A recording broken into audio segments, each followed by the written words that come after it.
6 p.m. Okay, item 1.4, please rise for the Pledge of Allegiance, led by Councilmember Zach Hilton.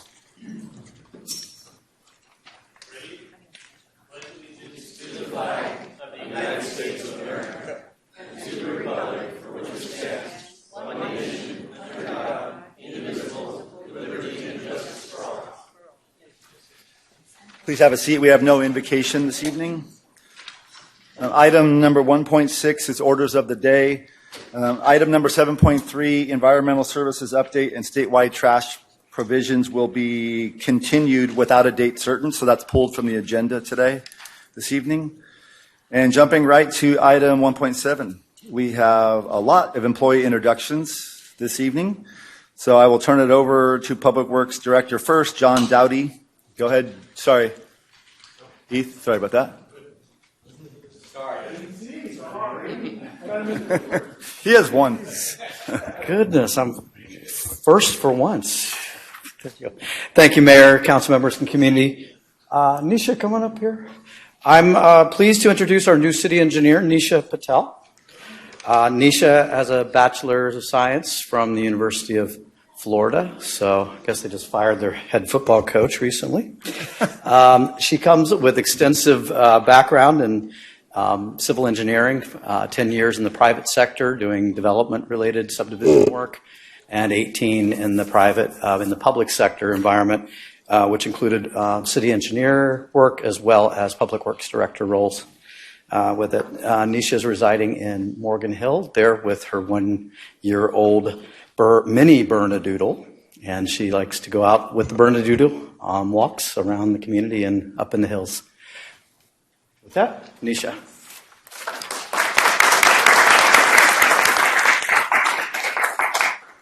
So thank you, John. I'm honored for John to introduce me as your new city engineer.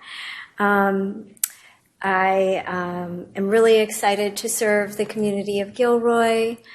I'm really excited to be here. I'm really excited to contribute to the growth, safety, and sustainability of your infrastructure, as well as expand on your development. I like to be proactive with my communication with the residents and the council members. So I'm looking forward to working with you all on your priority projects. And again, thank you for the warm welcome. And for the last week and a half, I've just been getting situated, and I'm just ready to get working. So thank you. Thank you very much. Okay, next, Heath McMahon, Utilities Director. You have quite a few introductions. Yes, sir. All right.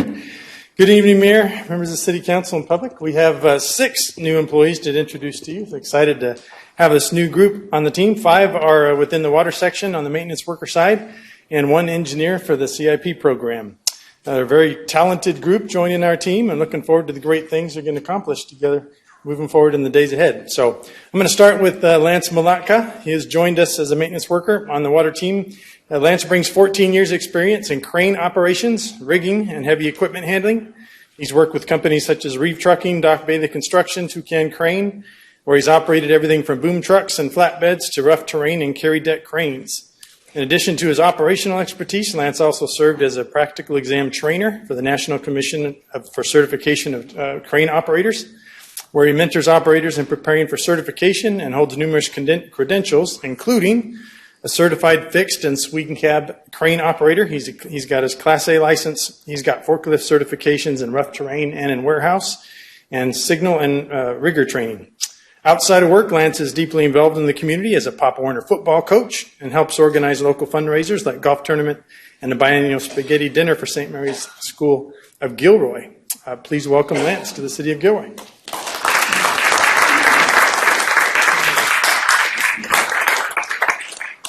Hi, I'm Lance. I'll be a maintenance worker 1, like you said. Just want to thank you guys for the opportunity to be able to serve Gilroy, and I look forward to what the future holds. Thank you, guys.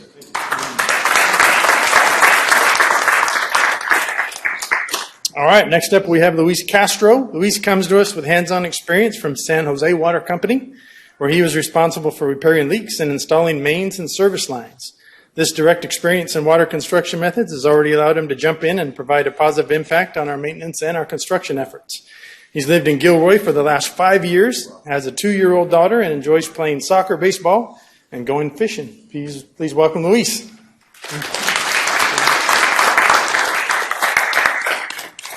Just want to say thanks for the opportunity. Hopefully, I can spend a long time here with the city of Gilroy, and very excited and looking forward to the new becomings.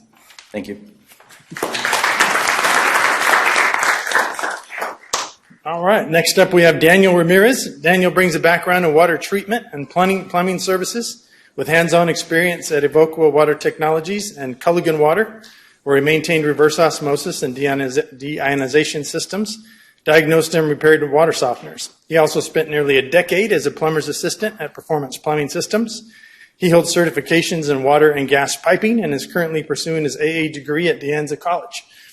He also completed a grand diploma in culinary arts from the International Culinary Center and even worked as in a Michelin-starred kitchen. So I'm going to be using Tapanya at our next barbecue, I think, there, pal. Step it up a notch.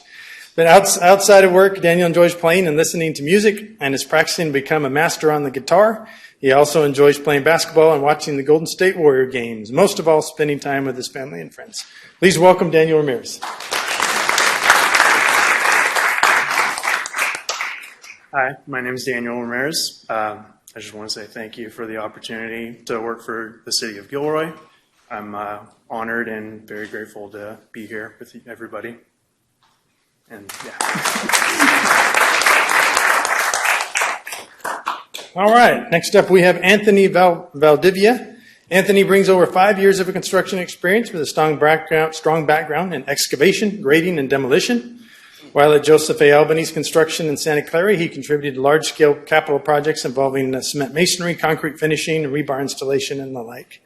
As a Gilroy resident himself, Anthony is excited to give back to the community he calls home, and we're confident his expertise and dedication will make him a great addition to the team. Welcome, Anthony.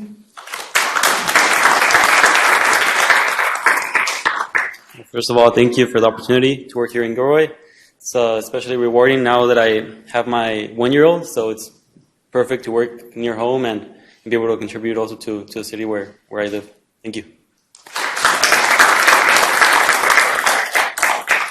All right, next up we have Antonio Rodriguez. And Antonio was interesting in that he was a professional painter for 15 years, but he had a great desire, really wanted to work for the city of Gilroy. So 9 months ago, he joined us and was hired on as part-time employee in the streets department, where he established a good reputation for being a solid and good worker and was progressing real well. So when this full-time opportunity opened up in the water section, he jumped at the chance, so we're delighted to have him as a full-time employee on our team. He's a Gilroy resident for 20 years, father of 3, enjoys working with animals, and his favorite sport is playing soccer. Welcome to Antonio.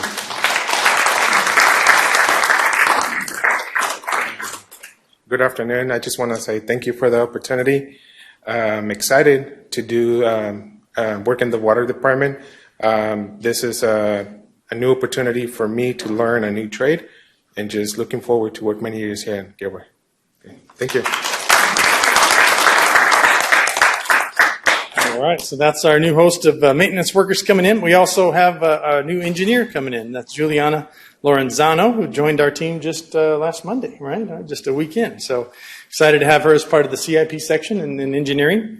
In her previous role as assistant engineer for Valley Water, she worked on designs for capital improvement program projects such as major pipelines, pump stations that serve Santa Clara County. She also worked as an intern with West Yost Associates to gain water engineering consultant experience, and as a field engineering intern for Walsh Construction, working on the dewatering facility at the San Jose Santa Clara Regional Wastewater Facility.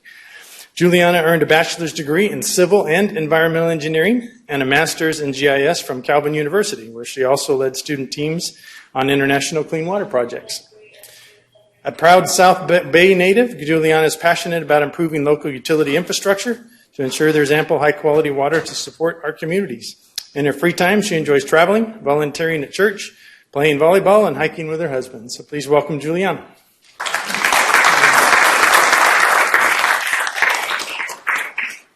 Hi, Hi, I'm Juliana Lorenzano, and I just want to say thank you for this opportunity, and I'm really excited to serve the city of Gilroy.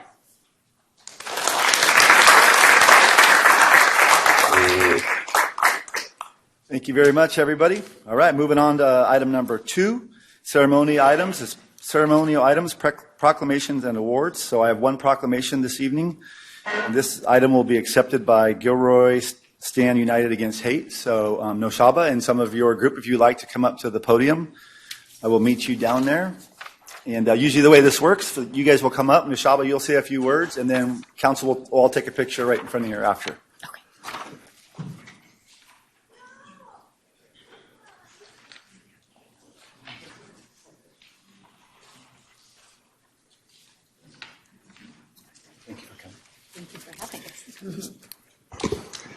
Okay, City of Gilroy Proclamation. Whereas the United States is a nation of immigrants whose strength comes from its diversity, and the Constitution enshrines equality on all individuals, regardless of race, gender, orientation, religion, or political views. And whereas the City of Gilroy wishes to affirm its commitment to the well-being and safety of all its diverse communities, including Indigenous and people of color, Asian American Pacific Islanders, LGBTQ, immigrants, unhoused, all religion communities, and whereas, due to the history of violence against all communities mentioned here, with this proclamation, we must work together to create community-centered solutions. Whereas, the City of Gilroy stands together with our diverse communities and calls on all constituents and leaders to join us in condemning harassment and attacks, and renewing our commitment to speak out against such attacks, defend and protect those targeted, and seek out those and hold accountable those who commit hate crimes against any members of our community.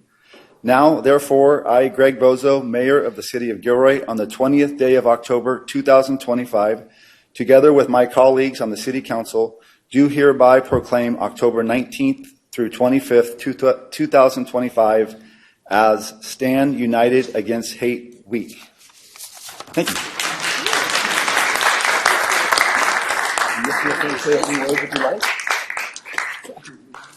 So we just want to thank Mayor Bozo, and it always feels great to call you our mayor, and as well as the fellow city council members who have supported us, our community. It is a group of individuals, very diverse, and for us, it's not just one week like the nation does. To us, it's every day to stand together and united to celebrate diversity and stand united against all hate. So thank you.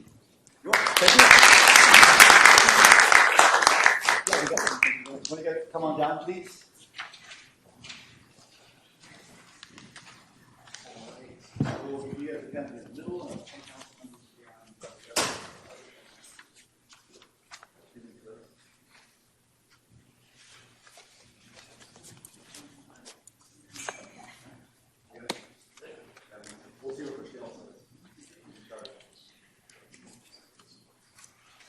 So Mayor, I'm going to have you step this way just a little bit. Good. You guys settle in. All right. You ready? I'm going to have you look here first. 1, 2, 3. Good. Did you want to have you look at this gentleman here? All right.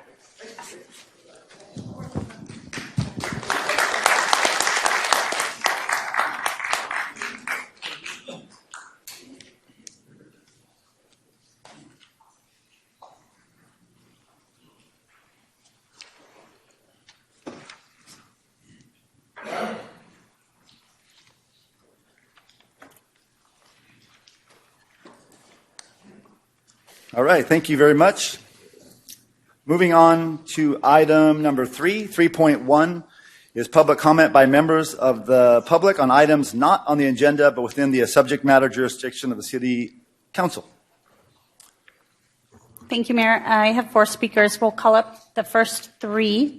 Donald Perino, followed by Greg Filios, and then Ron Kirkish.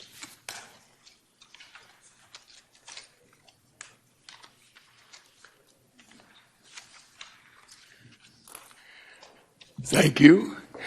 Mayor Gregg, Police Chief in Gilroy, and all the City Council. Mine's old news about the Gilroy Garlic Festival. Back in '79, Greg was in his father's booth, Sam Bozel, and my nephew Larry Prino and my late brother Robert Prino went to it down in Bloomfield, and I didn't know about it. And you did such a great job. You became president of the Garlic Festival. So did you, Tom. And you're the sister city person that goes with Japan. That's great.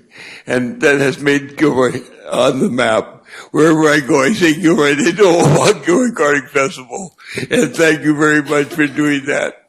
All of you that were involved. And I read this in the Gilroy Dispatch Garlic Festival memorial book I received a couple of years ago. Just start reading it. Your dad and Gene did the cooking there in the 80s and 90s, and it was great. So once again, thank you very much for killing Gilroy on the map. Thank you, Donald.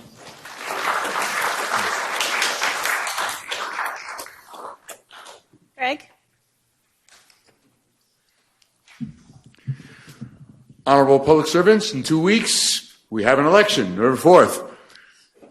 There's 3 items on there, and 3 basic items. I'll only speak to you about one, who's talking about Measure A. And I mentioned it in the beginning, and about how important it was to our community. Last Thursday, the Gilroy Unified School District passed a resolution supporting Measure A. So you've got a group of educated, dedicated, caring individuals of a board serving all the students in Gilroy supporting this measure. That says something. When a group like that supports this measure, you got to figure there's something going on there. So I'm just pointing that out. In the next couple of weeks, a group called Indivisible South County, used to be called Indivisible Gilroy, but now we're including San Martin and Morgan Hill. Indivisible South County will be out doing canvassing in the neighborhoods. So if you hear people calling, oh, there's somebody coming to my door, there's these people in my neighborhood. It's Indivisible South County people going door to door, just spreading the information about this measure. There will be phone calling. So there's these people calling. Yes, there are some people calling. You're going to hear that. You're still going to be seeing postcards coming in the mail. If you haven't gotten yours yet, you'll be seeing that from Indivisible South County. So I just want to let you know that this is something that we want you please to look at, and you'll be hearing it. We just want to keep you informed of what's going on here in South County. I'll speak to you again in a couple of weeks. We'll have one more Gilroy City Council meeting before the election. And so I'll be speaking to you then also. Thank you so much. Thank you. Good evening, Mayor Bozo, Council, and community. I'm going to be speaking about the issue that I've been speaking about lately, about drugs. Yesterday I was in Nob Hill, and the lady in front of me at the checkout station told me that she was a very young lady, that her husband had passed away. And I asked her, was it drugs? She goes, yes, fentanyl. And that brought to my mind that lately our country has been blowing up boats out in the Gulf of America that are laden with drugs, dangerous drugs. There's about 7 boats. And each of those boats carries, estimated to carry enough drugs to kill 26,000 people. That's a total of 182,000. And this was done over the last 2 weeks, I believe, or 3 weeks. So why do I bring this up? Our country is finally taking action on dangerous drugs. 31 of those people on those boats died because of the attack. But that's minor compared to 180,000. So I'm not unhappy that there is death associated with it, because they are killing hundreds of thousands of our people. The other issue is, what is our county doing about drugs? What is our DA, Jeff Rosen, doing about drugs? And over the last couple of at least 2 or 3 meetings, I've showed you this spreadsheet that I've gotten from our supervisor of documentation here in Gilroy. And for 2022, 2023, he has done nothing. All of the referrals, criminal referrals, have been rejected by him. So our country is trying to do something, but he's doing nothing. That should tell us a story. We need to light a fire under his rear end. So I'm hoping to get the data for 2024 here and 2025 after that to show you all what's going on with the DA. Thank you very much. Thank you. Final speaker coming up? Jody Barr. And we will have one additional speaker after Jody.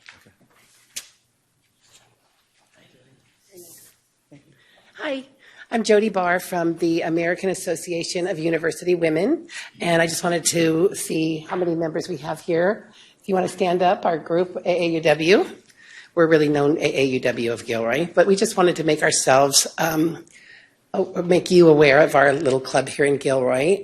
We do, it is our title of University Women, but we do accept girls with 2-year degrees or certificates. Judy Bozo is on our club, love her, she's our treasurer. Tom Klein spoke at our last luncheon, which was wonderful. Really enjoyed your speech and having you at our luncheon. Our main mission is to advance equity for women and girls through advocacy, education, philanthropy, and research. And all of our members are very active in our group. We don't have a huge group, so this year we're trying to up our membership. So we wanted to let you know that we're here and that we also have a policy I just completely lost our environmental action group. So we're trying to be a little more prevalent of what's going on with our environment in Gilroy. We have an annual quilt show every year to sponsor girls to our Tech Trek, which is taking place in Santa Cruz, the University of Santa Cruz. And we send 4 girls to the Tech Trek for the STEM program. So the girls go for a week and we sponsor them and they thrive, and we just hear back from all of the girls that we've sent to Tech Trek every year. And we're still hearing from girls we sent 10, 20 years ago. So it's a very vital group, and we just want to let you know that we're here. Thank you so much. Thank you. And I have one further speaker, Mayor Dan Donovan.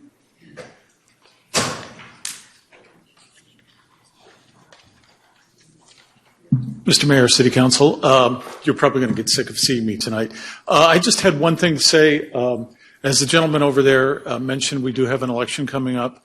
I wanted to make sure that the public was aware that our early voting center will be opening at South Valley Middle School in the gym on IOOF on Saturday.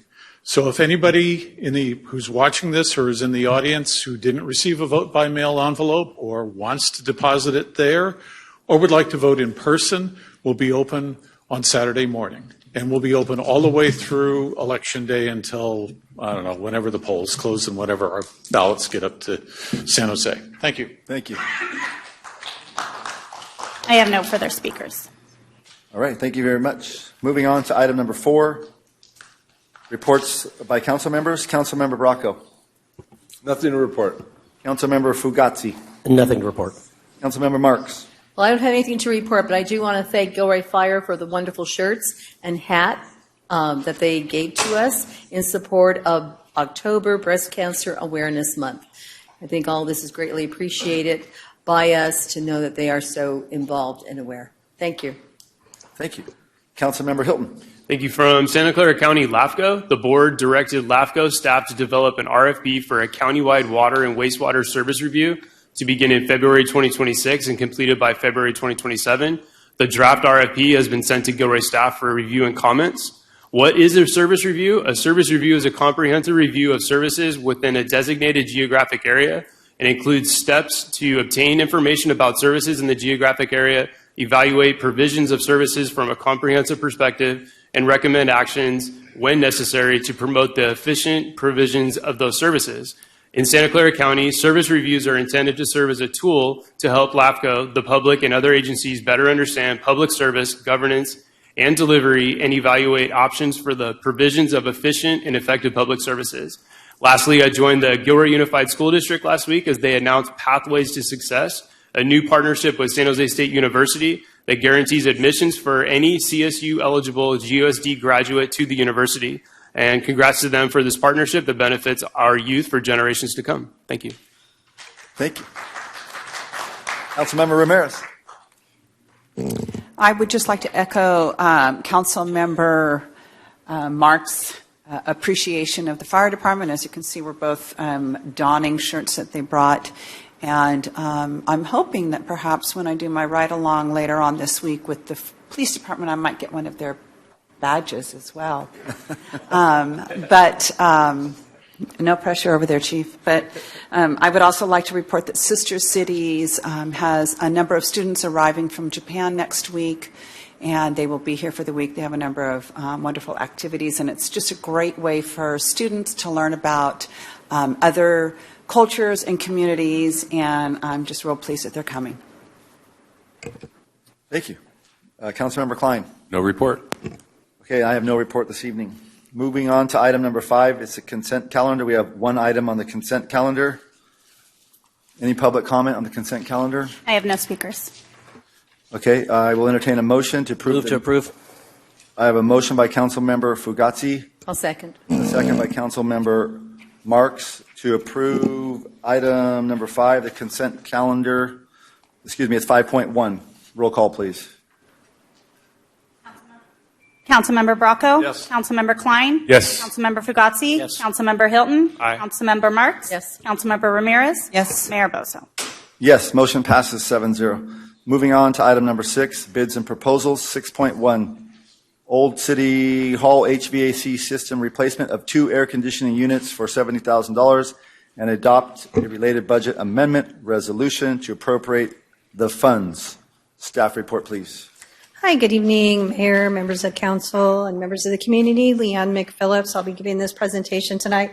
And Walter Dunkel, our facilities and fleet superintendent, is also here to answer any questions that you might have. So just a little background information on Old City Hall building. It was built in 1905. It's been on our historic registry since 1975. It's owned by the city, and we lease it to the Old City Hall restaurant. They've been operating it since 2012. It's about 4,800 square feet, but it was, intended for office space. It wasn't built and used for a restaurant initially.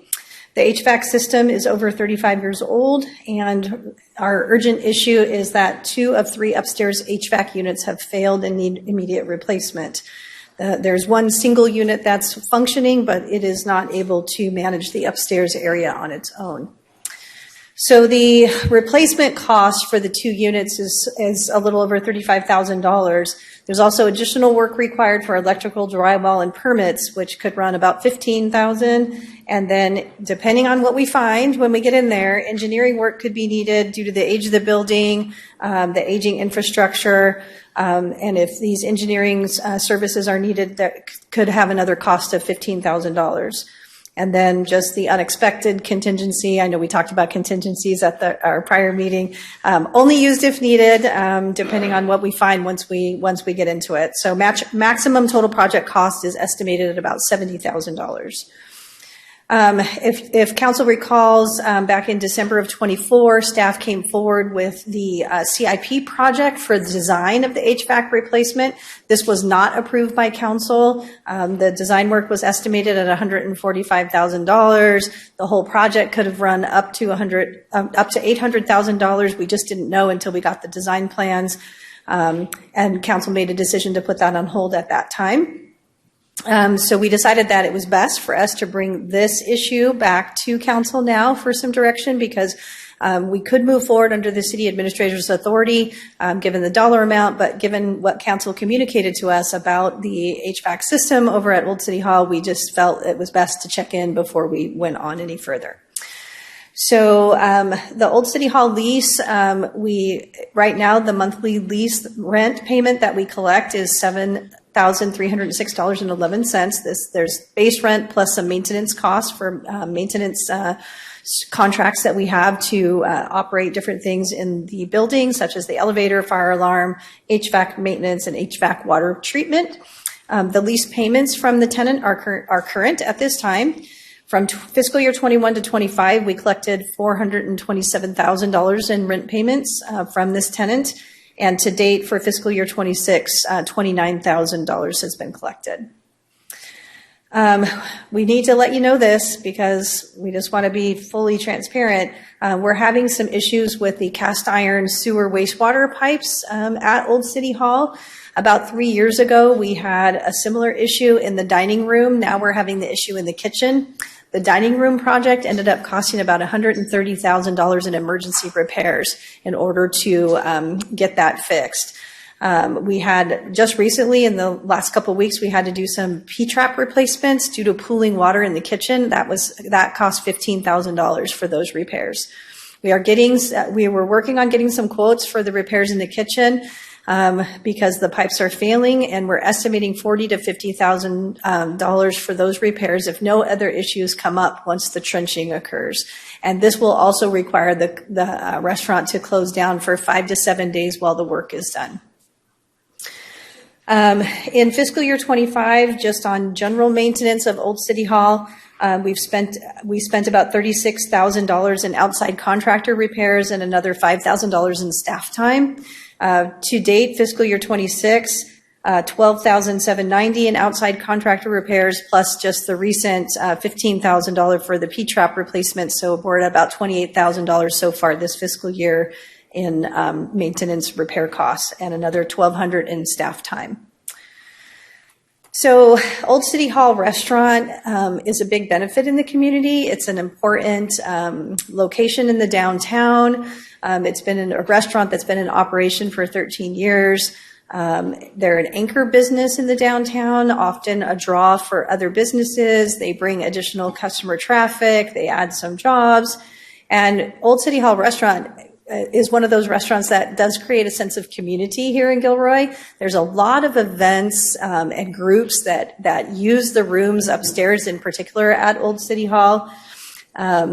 And so there's a lot of group meetings, there's community events and fundraisers, there's private events such as weddings and other family and group gatherings. So Old City Hall is well known, and it's a favorite restaurant of many people who reside in our community. And they've been successful and survived through the COVID pandemic, and we would like to see them to be successful, but we also want to be upfront about what the costs are to have a restaurant in this building.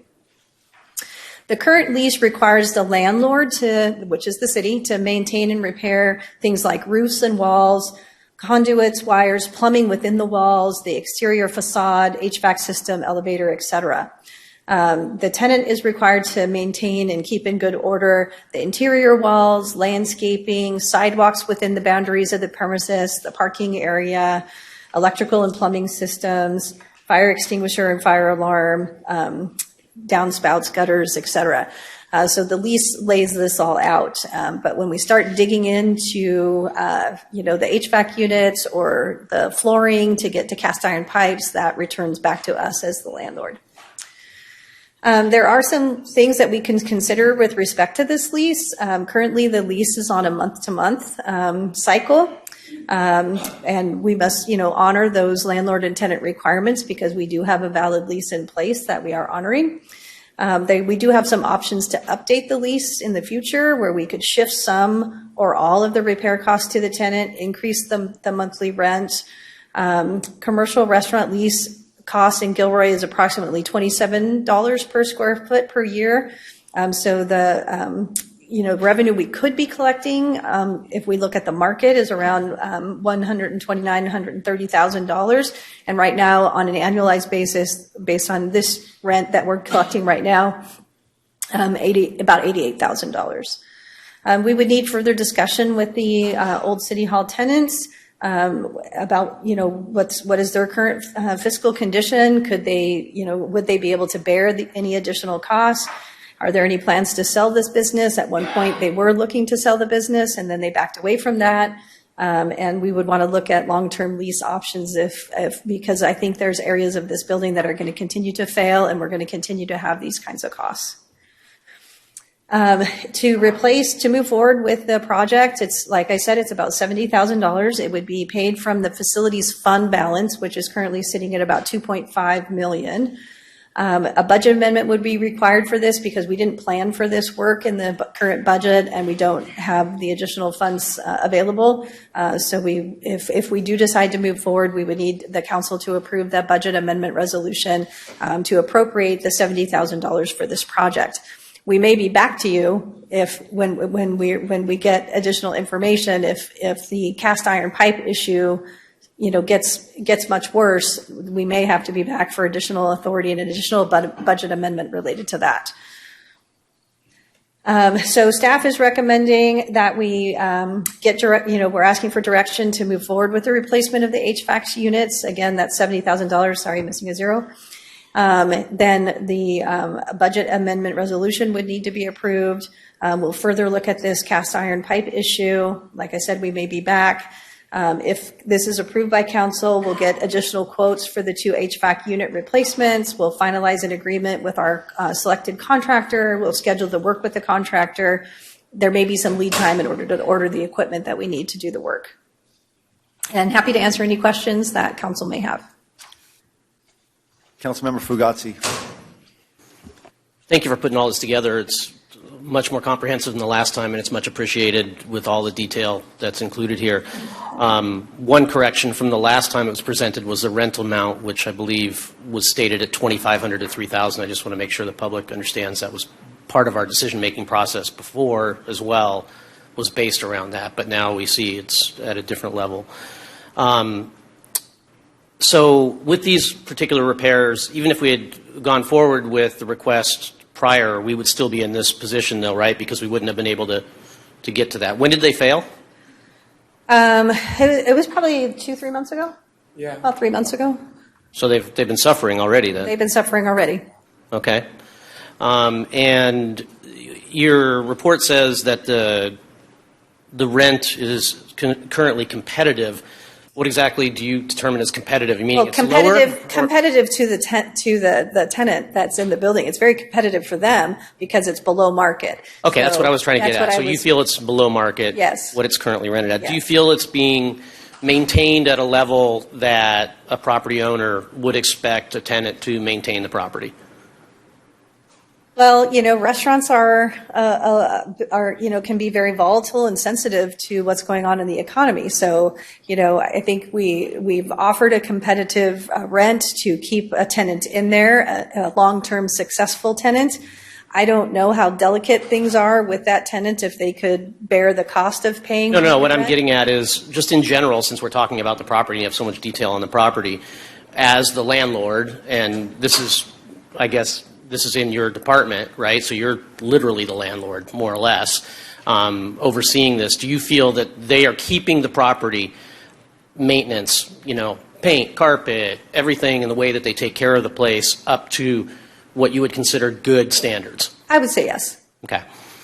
And and this is another thing because it came up since we had the kind of misunderstanding on the rent. Do each of our properties have like a property record book that we keep all of the records, the information, everything? Because like I have a rental property and everything goes in there, the tenant information, everything, such that it could be easily referenced and reviewed. Mm-hmm. Not that I'm familiar with, but we have a place where we store leases in general, and then, Walter, correct me if I'm wrong, but facilities maintains a file, maintenance file on each property. So that if there, we have records related to the work that was performed at that property, how much we paid for that work, who did that work, et cetera. Is that right? Yeah. And the last question, if we approve this, how soon will they be doing the work on the property? Well, we have to get 2 more quotes because Okay. our purchasing process requires us to obtain 3 quotes. We got 1 just because we wanted to see what we were looking at, and then when we saw that, we said, okay, let's check in with council before we spend any more staff time on this. So we need to get 2 more quotes, or at least attempt to get 2 more quotes, and then we have to do a contract with the contractor selected to do the work. and there might be lead time for ordering the HVAC units. So I would say 30 to 60 days Okay, would be thank you. a reasonable period of time. Councilmember Marks. Yes. Old City Hall is really like a jewel to this city. Yeah. And even though they might be paying a little under in rent, I can think of no other restaurants in Gilroy that give as much to the community as these two owners do. And to me, you have to balance this out. We've had other restaurants in that building that have failed. I would never want us to sell that building because it is a very special building and I trust the city to always maintain it. What you presented tonight as far as repairs, that's normal. If any of you own property and you rent it out, you have those expenses no matter what. So that is just what normally happens. I have no problem with funding this HVAC project. Sooner the better. And we're here to protect them. Thank you. Thank you. Councilmember Klein. With the other issue with the pipes and the floor, would it be, I know we have to consider this first, but should we, consider that as part of this action now and so that you don't have to come back to us? Well, that's not on the agenda for tonight, so we can't really do well, that. I figured I'd and ask the and it's question. kind of evolving right now, so we're trying to peel back the layers of the onion and get all of our details and figure out where we're at. But we put this in motion to address this particular issue, and then as that was happening, this other thing happened, and so we just wanted to be upfront with council so that you were aware of that and weren't surprised by it if we're back here needing additional funding. Okay. Well, again, I would agree with Councilmember Marks about, I think all of us would say the same thing about Old City Hall and just what they do in the community. Right.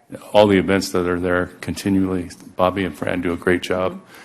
Fran, the Woman of the Year, great lady. So I really appreciate them. Yeah, and we should look to a longer-term lease and not just be on a month-to-month. So we can, that could be something that council directs staff to work on. So no further questions. We'll go to public comment. I'm sorry. Sorry. Go ahead. I don't have it on my computer. Sorry.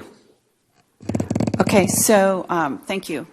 I'm getting just a quick question. My understanding is it is our responsibility as landlord to maintain the HVAC system. Correct. So this is really a formality, if you will, because we really are obligated. We really are obligated. Contractually yes. to pay for this. Okay, so I have no problem with doing that. I agree with everything said about Fran and this business. I also kind of got the impression, which I appreciate, that with the pipes and things like that, and just kind of the presentation in its entirety was kind of asking us to look at this not just as a HVAC situation, but okay, we own this building. This building is old. You guys need to understand that there's stuff involved in that. There is stuff involved, and it wasn't built for a restaurant. It wasn't built for a restaurant. So that wear and tear and use of the systems within the already aging building, just adds to. Right. Yeah. So I forget which one of the other council members mentioned it, but I do agree that the intrinsic value of this, not just the business, but the building itself in terms of downtown and the draw that both, the character of the building lends to the atmosphere of the downtown that we're creating, as well as the business. While I think it is prudent for us to look at how it's impacting us on a financial basis, I would rather,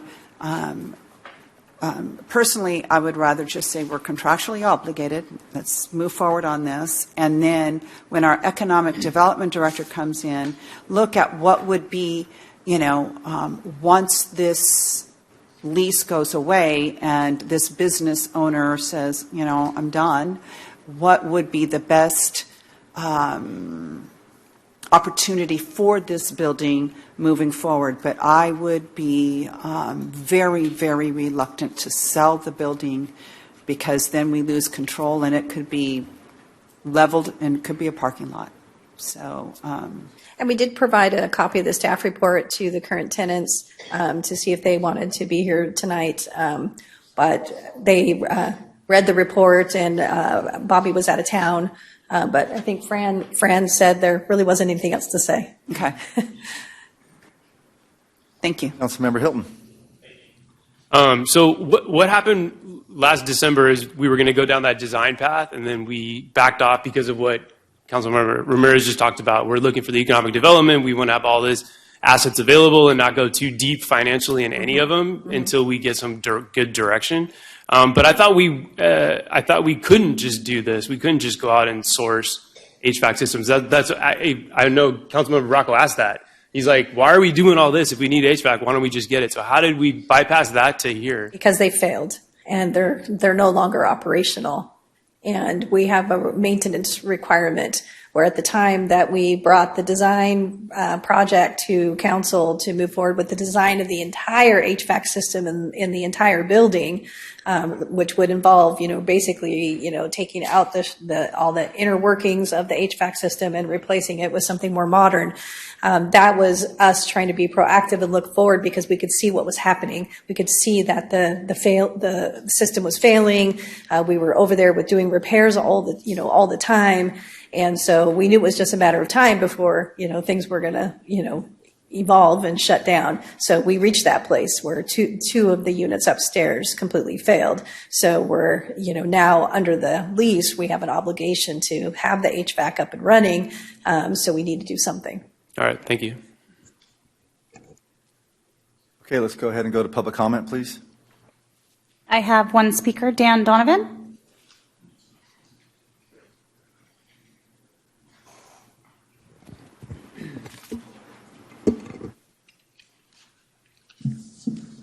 So as you might expect, I am in favor of this, I guess a couple of the council members I saw yesterday at the Gilroy Historical Society meeting, and the mayor's father and mother were there, I believe.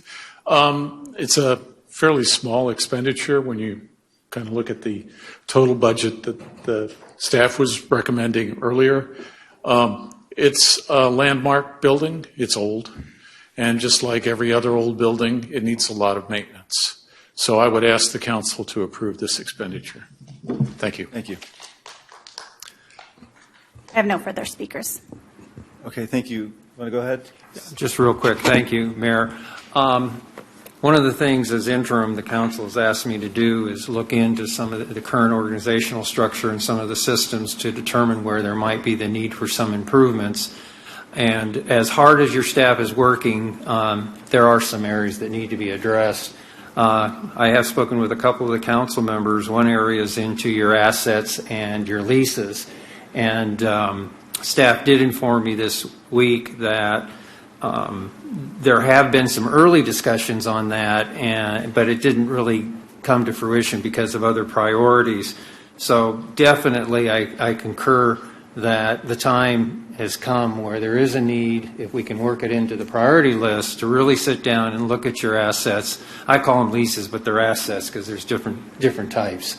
And really determine which ones make sense to utilize where it's a benefit of the community, aka an asset, intrinsic asset, versus those which make sense to act as a landlord, but it should be neutral relative to the cost of the city, but it's still best for the city, and those that you just need to get out of. And I have to compliment the staff, because some of these situations, like the leases, when you have I think COVID had a lot to do with it.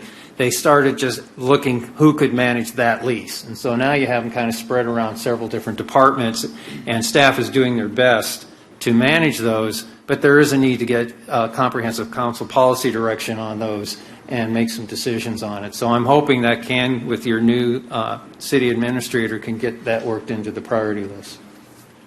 Thank you. And I'll second. Okay, so let's be clear here. We have sort of two items, so please hold that thought for a second. We have two items. One is provide general direction regarding high-cost repairs and maintenance for Old City Hall. So are there any comments about that? Because we're just giving direction on that. That's not a motion. Are there any comments? I know there was already comments. Any further comments about that? I'll add one thing and maybe the majority thinks about this, is that I still want to wait for our economic development director to get in place to find out what we are going to do. Same thing you just talked about. So I'm fine with making repairs when they break. Obviously, that's why we're here today. That makes sense.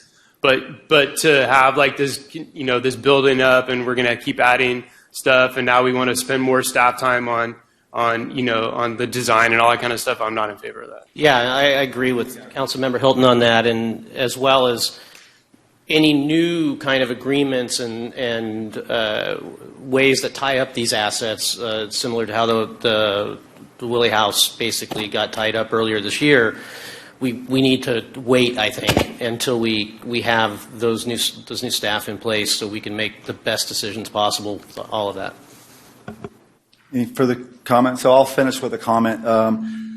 Regarding general direction of the high costs, of course, as a landlord, we are responsible for the costs that are being incurred that are on the contract that we're obligated to do so. So I think for direction, possibly I would like to see a little bit of forecast, if possibly, about what might be coming our way, right? And as The only immediate item that we're aware of is the failing cast iron pipes in the kitchen. Sure. So sometimes these are things that kind of surprise us as well, because, they're hidden underground, and until there's a problem, we don't necessarily know about it. We try to do regular inspections of the building to identify things that might be looking not so good. And Fran and Bobby are really good about letting us know if something's not working right. Right. So I'll finish with my comments then.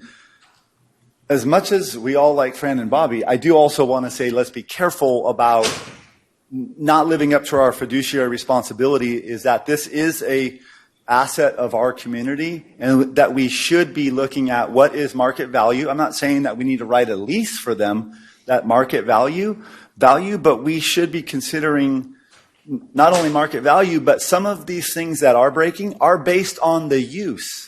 And that's the use of their business. So let's not let that escape us when we're considering, providing direction regarding high cost repairs. The repairs are because it's getting used. So I think, go ahead. Yeah, and if, in the future, maybe perhaps such as what Councilmember Hilton is suggesting, when the new economic development director comes on board and we look at this building more globally, direction can be provided to staff on terms and parameters for renegotiating the lease. Okay. Then now I will go ahead and accept the motion from Councilmember Bracco and the second from Councilmember Marks to adopt a budget amendment resolution to increase the fiscal year 26 facilities budget by $70,000 to cover the cost to replace 2 HVAC units and complete associated installation and repairs. Roll call, please. Councilmember Bracco? Yes. Councilmember Klein? Yes. Councilmember Fugazi? Yes. Councilmember Hilton? Aye. Councilmember Marks? Yes. Councilmember Ramirez? Yes. Mayor Bozo? Yes, motion passes 7-0. Thank you very much. Moving on to item 6.2. Award a contract to McKim Corporation for $1,009,759 construction costs and $100,976 contingency for a total project cost of $1,110,735 for the fiscal year 26 sidewalk replacement program project. Take it away, John. Thank you, Mayor, council members, community. John Dowdy, Public Works Director. Tonight, again, we're here to consider award of a contract for sidewalk replacement project for fiscal year 26.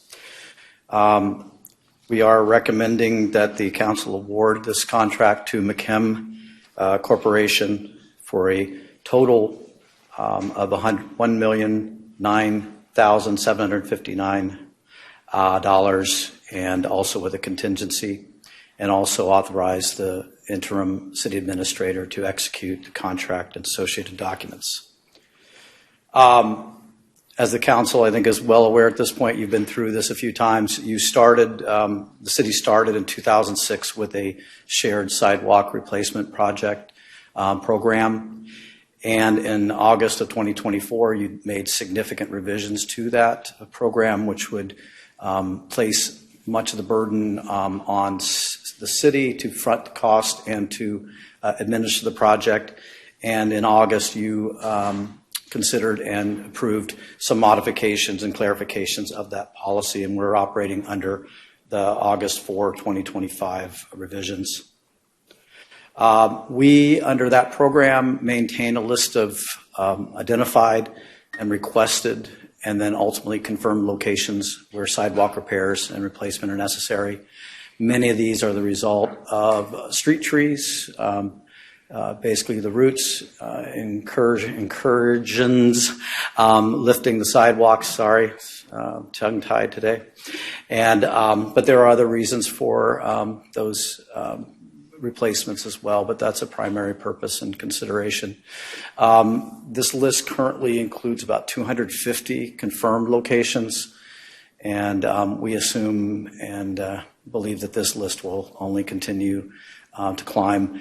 I will say this, in addition to this program, which is complete replacement, the city also operates, and you provided funding for us to do interim maintenance and repairs, basically shaving the lifts that are less than 2 inches, and that provides a very, very good value. But ultimately, most of those sites will end up being on this list. So that also provides us a basis and an additional listing that we have. So we're working both sides of this, trying to stop as much as we can, and the issues occurring in both ways. This project includes 87 locations. As the council, I think, is aware of, we came to you in June with a potential award of contract for 38 locations. You agreed to actually not award that contract, reject all the bids, and to move forward with a bigger, more extensive proposal at 87 locations that we've been able to fit into the budget. Our estimate was $1.382 million or so, and that came from basically the median cost point that we saw with the proposals coming in for the June bid package. So that was where that estimate came from, and that was, we felt, was a reasonable place to start with in terms of the estimate. This is a diagram basically noting the general locations of where the repairs are. This really is just to show that if you put these into various sections of the city, there are repairs occurring virtually everywhere within the city limits, which is also part of your policy and program obligations and commitments. These are samples and examples of some of the work that we're going to be working on and fixing. Here you can see some of the areas the root damage occurs and affects the gutter pans and curbs.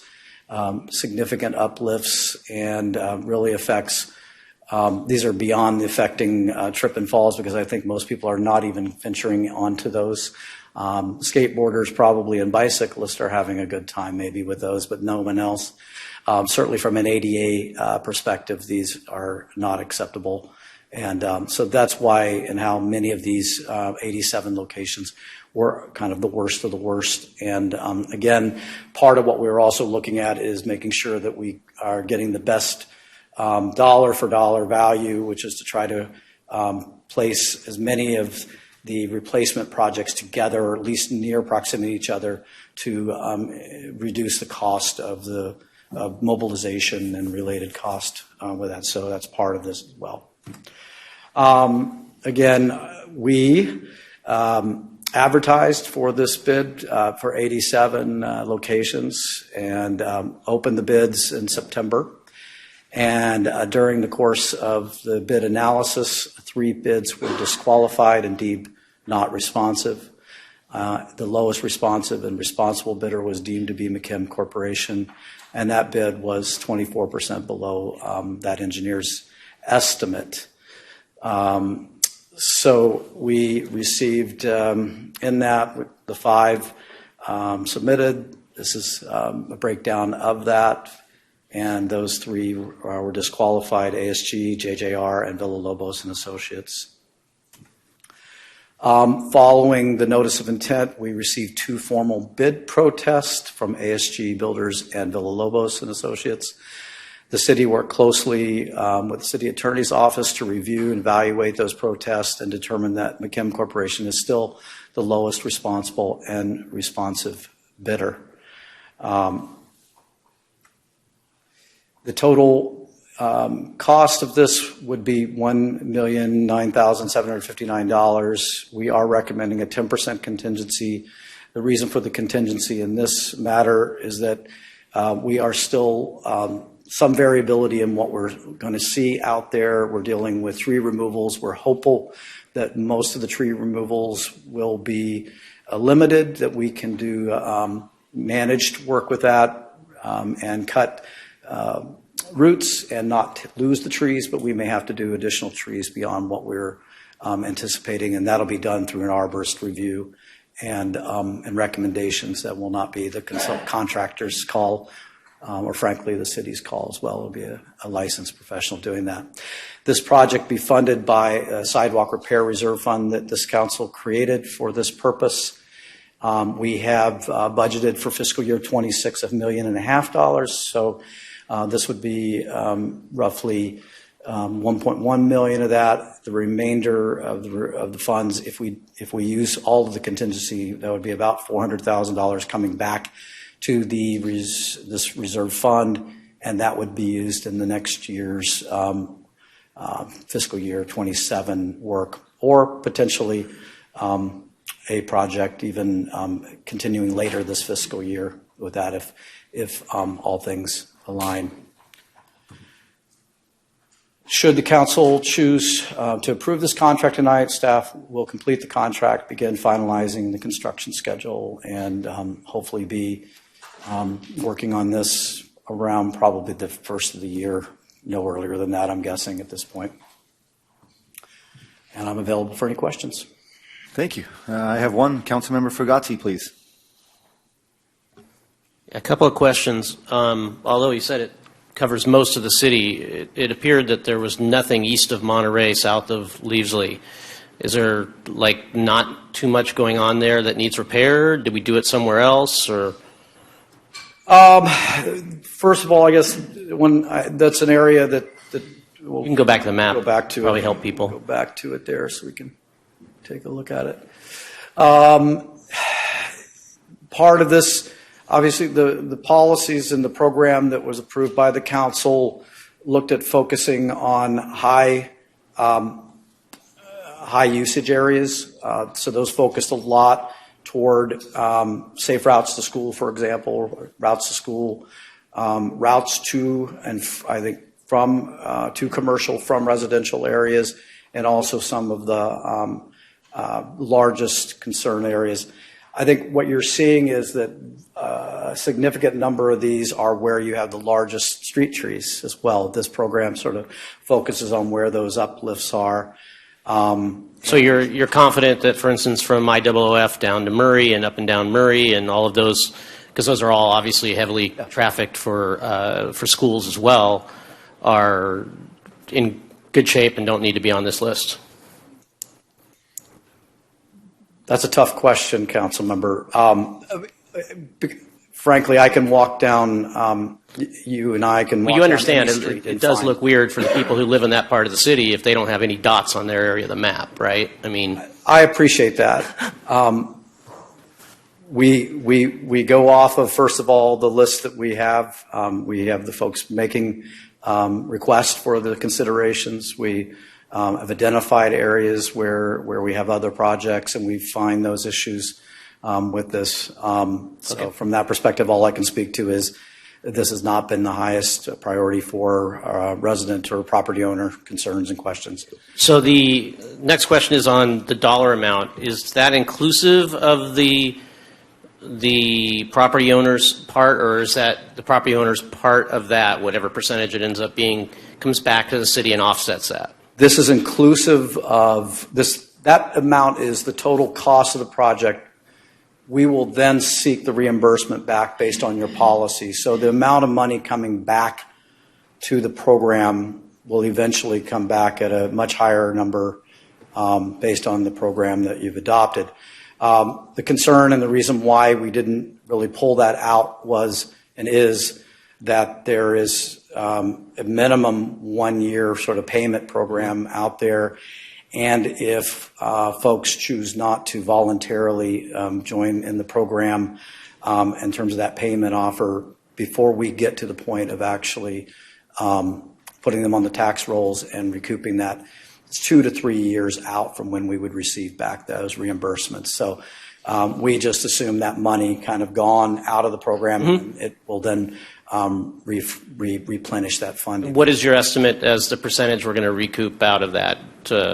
10, 20, 30, best case, worst case? Just we haven't. Yeah, I wish we. This is our first program run through this. We were looking at roughly somewhere between 20 and 25% is what we were anticipating as a reimbursement back. As an average across the board. So that's the target, and we'll see where we end up. Yeah. All right, thank you. Councilmember Marks. Yes, it's hard for John to answer that Councilmember Fagassi's question because you're brand new here. Councilmember Bronco, correct me if I'm wrong, but back in 2020 to last year, we focused a lot on the area that Councilmember Fagassi was talking about, and so their sidewalks are really good, and the rest of the city. Well, I don't want to say suffered, but that was a comment that we had addressed also, that the western side of Monterey Road was really being neglected, and we also had a lot of bad sidewalks in the northern and southern parts. So, Councilmember Fagassi, if you walk that area, you're going to see very nice sidewalks already done in what you're concerned about. I'm sure that's what the residents. Thank you. Councilmember Ramirez. Thank you. So when you talk about there's 1.5 million right now, and this is like 1.1-ish. And there is a reimbursement. It would be great if it was 100%, but, could we possibly, include more sidewalks or more repairs, more locations to really make sure, as you showed in these photos, a lot of these are extremely dangerous. And I would rather us be far more proactive. If the money is there, if it's earmarked, let's do more and then, get the money back. Is there a reason we're not, I guess? Part of the primary issue that we would have loved to have had more locations identified, and we just didn't know what the economy of scale was going to be out of this issue. We were anticipating maybe 1.3, 1.35, and then we throw in a contingency that puts you at 1.5 million, which is exactly what we had for fiscal year 26. The bids came in lower, which is great. But we cannot necessarily add additional spots on this. What we believe that we could do, if this moves quickly, is to allow us to move forward with the remainder dollars and actually do a smaller project to add additional spots. So we have a program in place where we're getting pretty good at the process and the bidding process. So I think we can do that as well with it. So. Forgive me for not knowing this, but it's just not my wheelhouse. Wouldn't it be, when you look at economies of scale, if you added more to this project rather to go back and do fewer, wouldn't those price points per location be higher if you're doing fewer? Well, we're caught in public bid. Issue here. So the bid has already gone out. Statutorily, we have to bid what we bid, and then we award based on what we bid out for that point. Much like what we were talking about with the pickleball last meeting. Thank you. Let's go to public comment, please. I'm sorry? I have, sorry, I have three speakers, Tranquilina Villalobos, followed by Rebecca Avalos and Janet Zapata.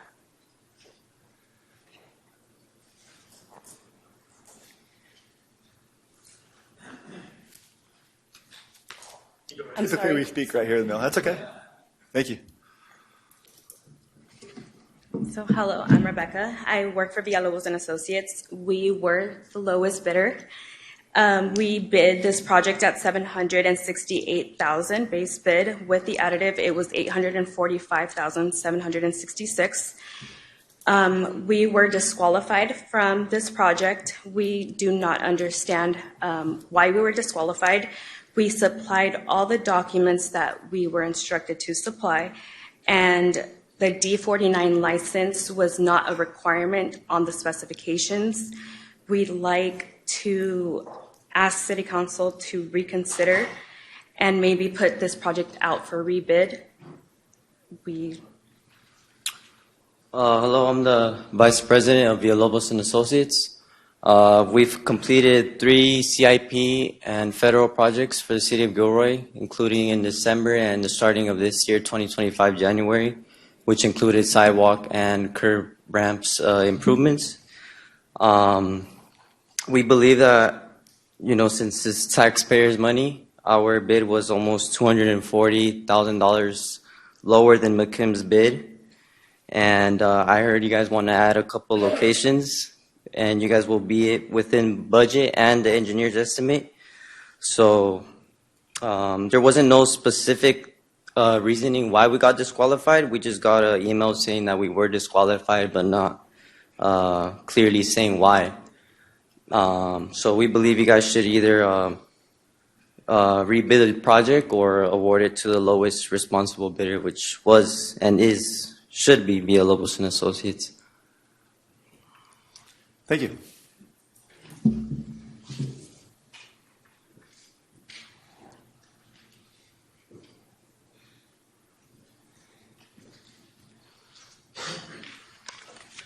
Hello. Hi, this is Janet. So I'm a Gilroy citizen. I've been a citizen for 5 years this October. So I was also looking at this, so I'm trying to get myself involved in all the activities that are happening in Gilroy in the city. So also I've been able to see that there's been a lot of developments happening in the city as far as like new pavement and then the sidewalks, etc. So it's been really helpful for myself, my family, my girls, because we love to kind of like skate, and we're actually, instead of using the sidewalks, we've been using the roads. So when I was looking at this and also like trying to get myself familiar, when I look at the bids, as far as like, okay, disqualification, and there's like a presentation that was shown by the gentleman right here, I didn't really see kind of like a statement saying as far how these folks were disqualified. And also we'll see in a delta of, for example, there's a budget of 1.5 million assigned to this project. And I was kind of a little bit reconciling to the comment that Councilor Ramirez was saying.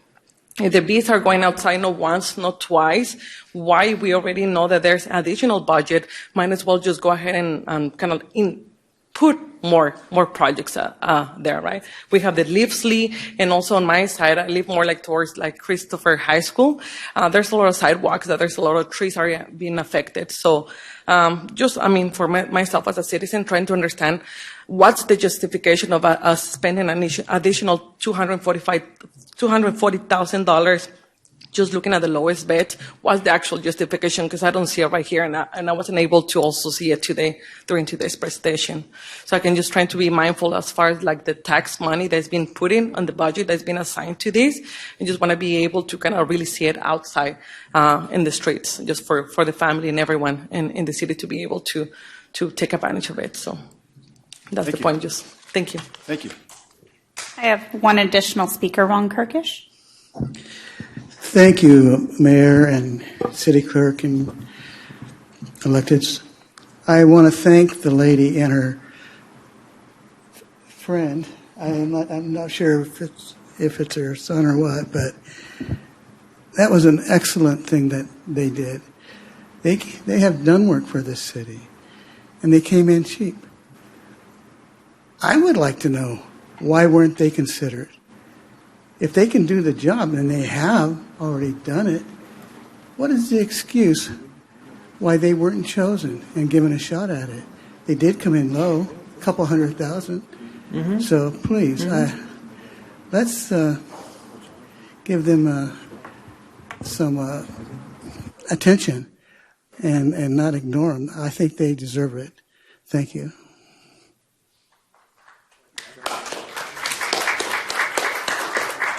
I have no further speakers.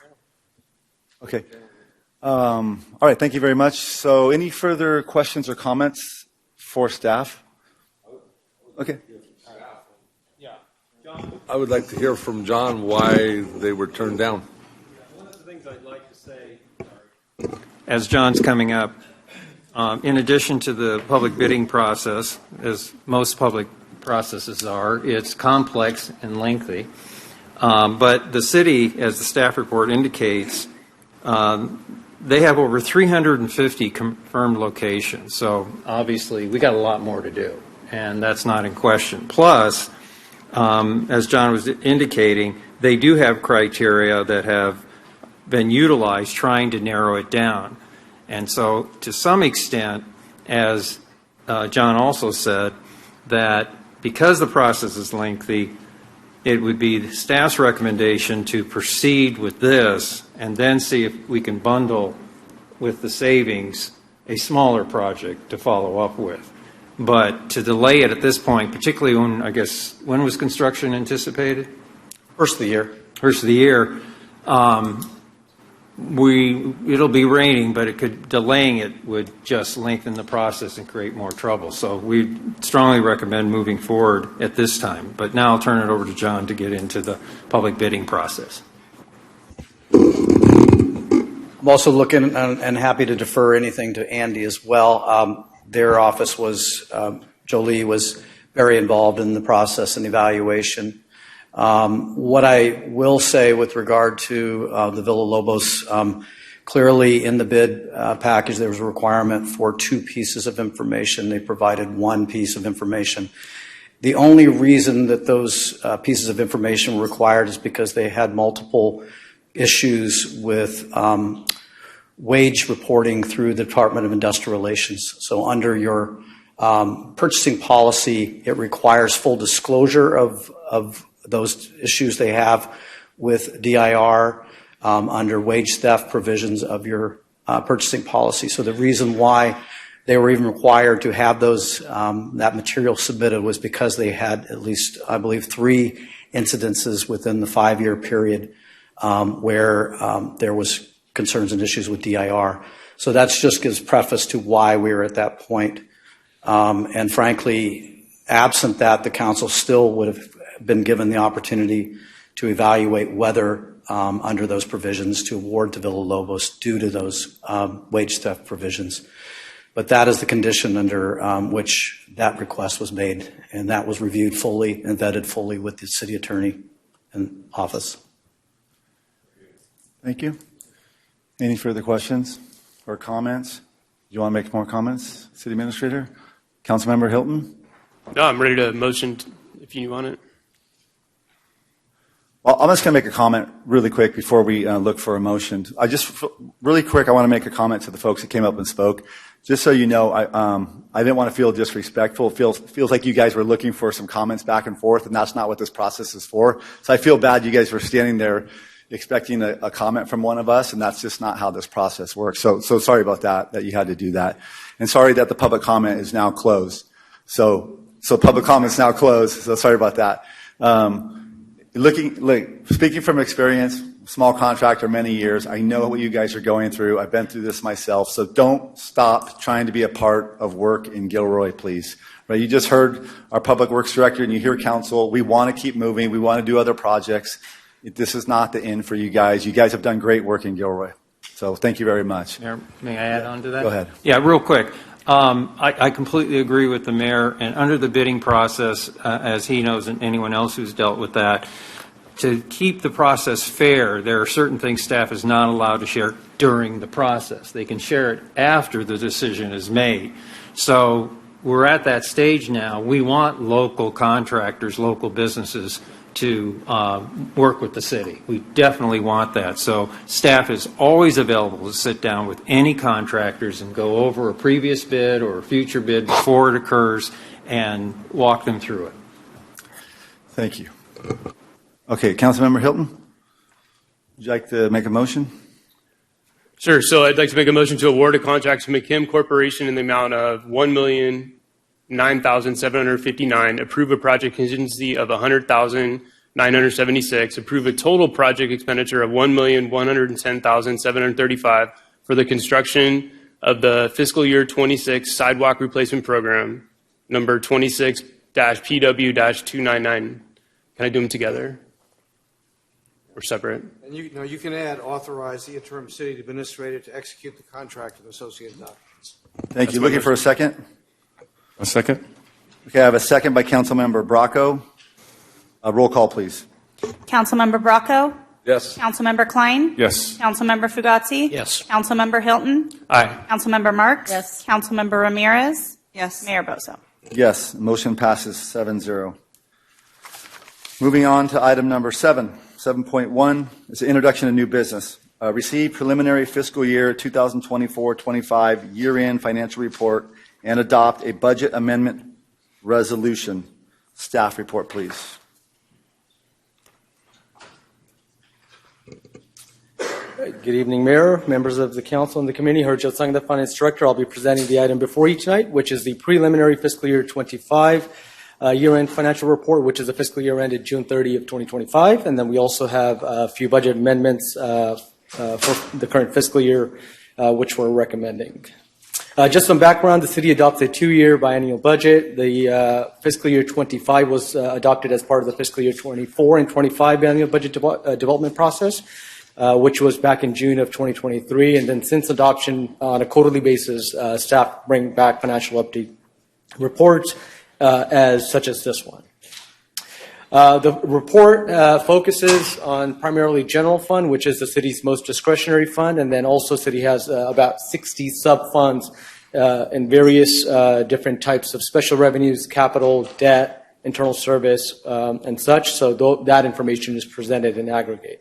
So focusing on the general funds, on the revenue sides, the city's budget for fiscal year 25 was $69.9 million, and the actual revenues received were $69.5, which represents about 99% of the budget, so very close to budget.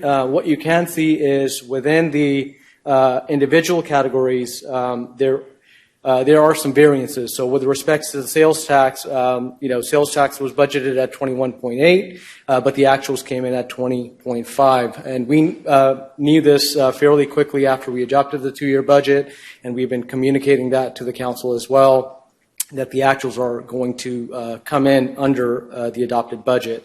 However, with the last third quarter report, we estimated that we would receive 20.5, so the actuals did come in with the revised projections or estimates that we communicated to the council.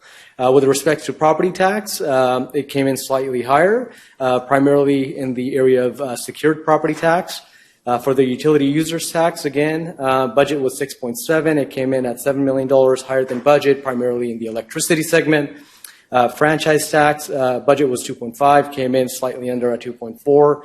The shortfall was primarily in the cable TV segment of the franchise. That's primarily because folks are now transitioning to subscription-based streaming applications and such, so that your usual cable, we've been seeing that steady decline for a few years now. To our surprise, the transient occupancy tax, which we anticipated in fiscal year 25, would recover to pre-COVID levels of fiscal year 2019.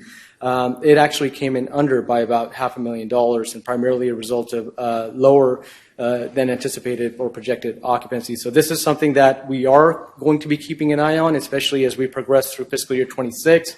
The fiscal year 26 and 27 budget, if you recall, as part of the budget development process, we made some assumptions to new hotels coming online. So we'll be watching this on a quarterly basis. With the quarter 2 fiscal year 26 report, we'll have the first quarterly reportings for fiscal year 26 because DOT is reported on a quarterly basis. And if there are any adjustments warranted, we'll bring those back to you with that quarterly report. Business license came in line, and other revenues, which primarily includes our departmental user fees that the city charges, intergovernmental grants, and things like that, came in about $1.1 million better. That was primarily for fire strike team. Our fire department periodically will send out staffing to serve on strike teams to assist on other fire events. And as a result, the state reimburses the city for those expenditures. So about $700,000 came in on that. And then about $700,000 better budget on the interest earnings. So we adopted the budget. As you know, the interest rate environment has, with the higher interest rate environment, we're able to pick up additional yields. So for fiscal year 25, we were able to come in better as well.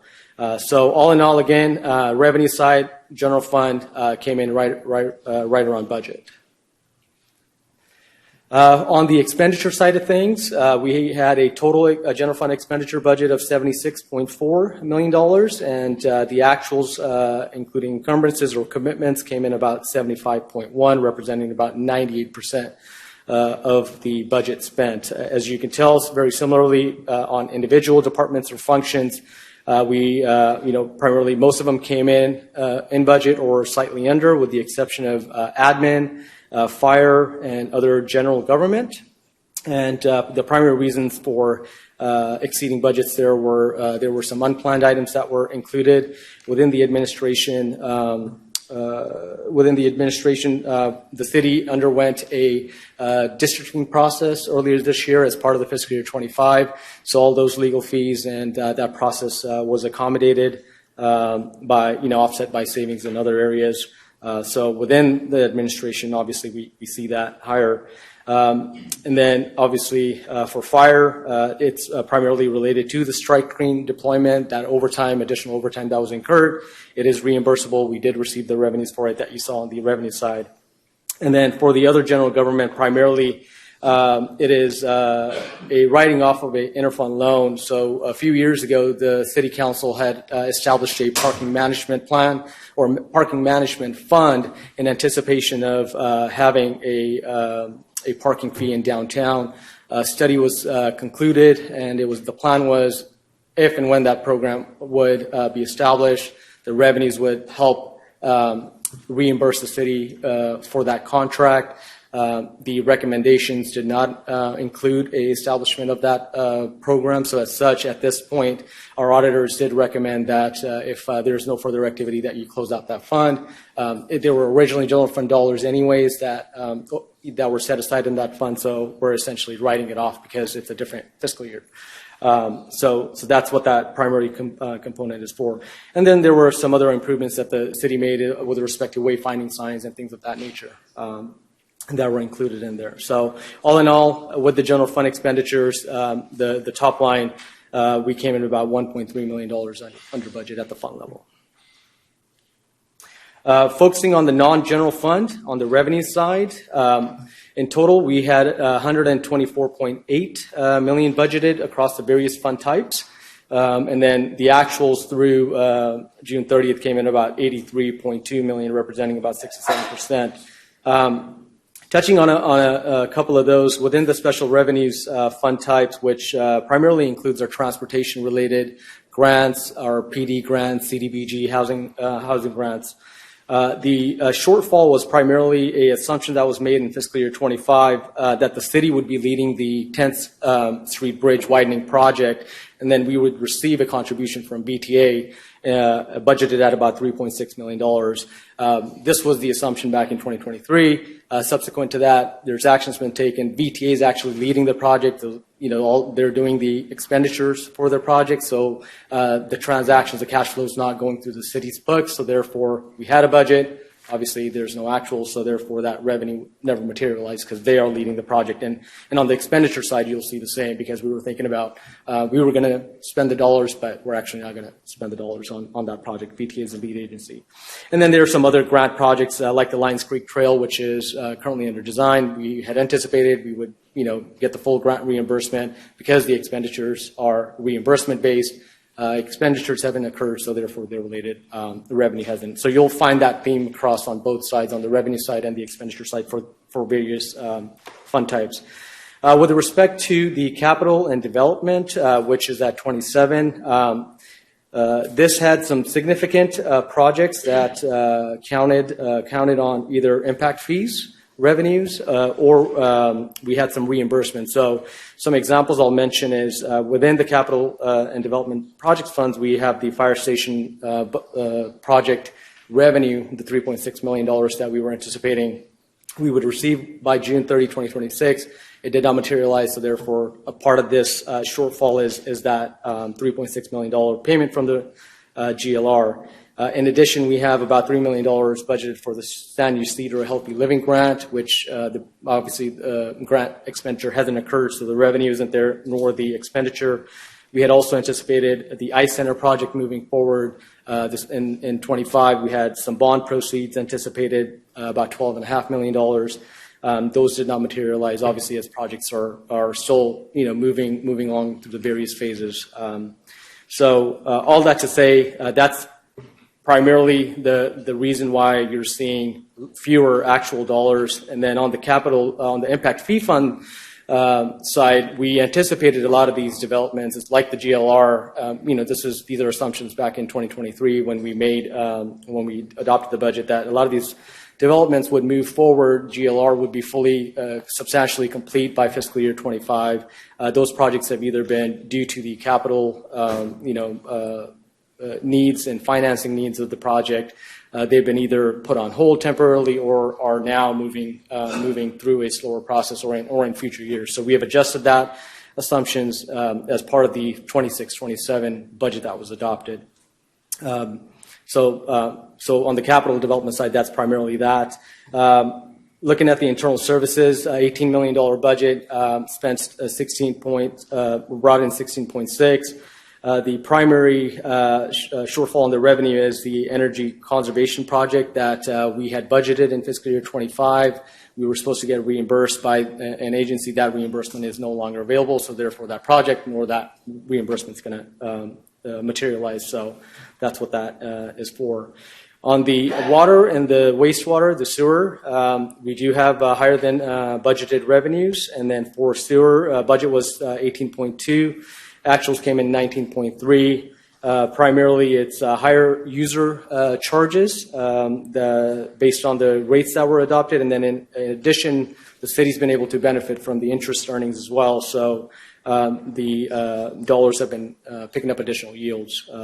And they are offset by a decline in reimbursement revenue for the Morgan Hill Sewer Trunk project, which is about $1.7 million. And then same thing for water, $14.8 million budget, came in 17.5. Primarily, again, interest earnings on the idle dollars as well as user charges. We did see the drought-related restrictions were lifted, so we did see consumption pick up over the years compared to when we adopted the budget. So that is reflected in the actuals for our water fund. Looking at the expenditure side of these, as I mentioned again, a lot of these are grant-related or reimbursement-related funds. So if the revenue didn't materialize because we didn't have a reimbursement to claim or otherwise did not have an expenditure. So again, $160.6 million top line budget. We expended about 88.4, reflecting about 55% of budget. And I'll just go through each of the fund types again and highlight a couple of the major projects. So within the special revenues, again, related to the 10th Street widening, bridge widening project, the 3.6, that the VTA is doing the expenditure on. We had various PD grant-related revenues that are allowed. We did not expend the dollars, but are allowed to be expended through fiscal year 26. You'll see those related budget amendments later on in this presentation as well. And then, or otherwise, projects that we had a higher budget, like the sidewalk replacement project. We had $750,000 budgeted in fiscal year 25. However, council decided to combine it with the fiscal year 26, the one that you just awarded. So therefore, that budget got reappropriated in 26 fiscal year. So resulting in the savings there. On the capital and development project fund type, $43.3 million amended budget, and we expended about 12.4. Primarily, again, this is the ICE Center. We budgeted the bond proceeds. We were thinking the $12.5 million plus whatever the city's site improvements were going to be. We were going to be expending that in fiscal year 25. And as that project is moving along at a different phase, so they did not materialize. And then again, projects like the San Ysidro Healthy Living, $3 million grant, Library Improvements Project, which the council appropriated in fiscal year 25. You just awarded in fiscal year 26 the contract for the design and so forth. And then within our impact fee program, there were some traffic intersection improvements that were anticipated to go into construction, but are still in the design phase. So those have been adjusted as part of the 26 and 27 budget to materialize over the next 2 years for the construction component.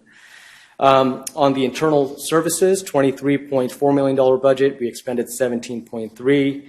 Again, similar CIP story here. We had the Chestnut and the Los Animas upgrades budgeted to occur in fiscal year 25.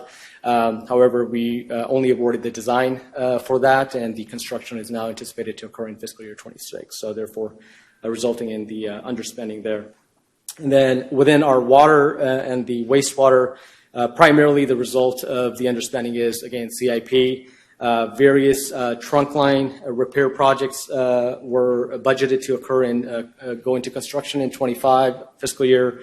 Similarly, in the water enterprise, we have actually a $17 million CIP budget, $10 million just on water tank upgrades and such, which did not materialize and are now or subsequently were adjusted as part of the 26-27 budget process to now occur in the 26-27 fiscal year.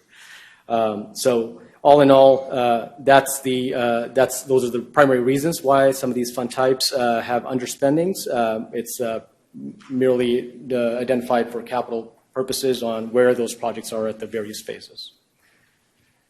We are recommending some budget adjustments. Two are related to the fiscal year 25 to close out the fiscal years, and this is purely from an audit perspective. There's about $32,000 for increased costs that were experienced through the county contract for the sexual assault response team exams.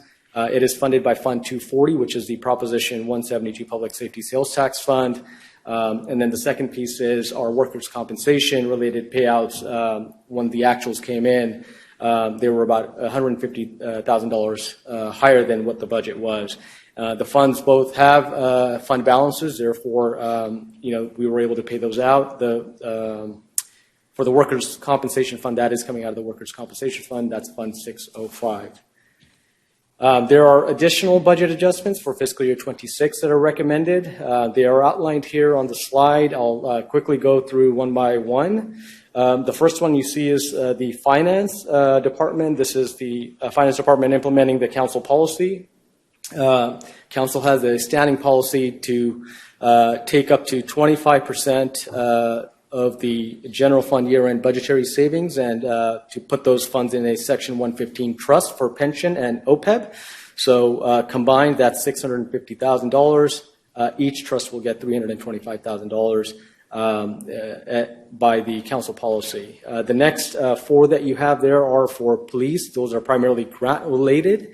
And these are, again, funds that were awarded to the police department, have a performance period that overlaps into fiscal year 26. We were not able to expend those dollars, so we're recommending to reappropriate those budgets so we can fully expend those and claim those reimbursements. There is one within the administration department for emergency management team. That's for the CERT program. Again, a grant that is allowed to be expended through December of 2025. Therefore, recommending that to be appropriated.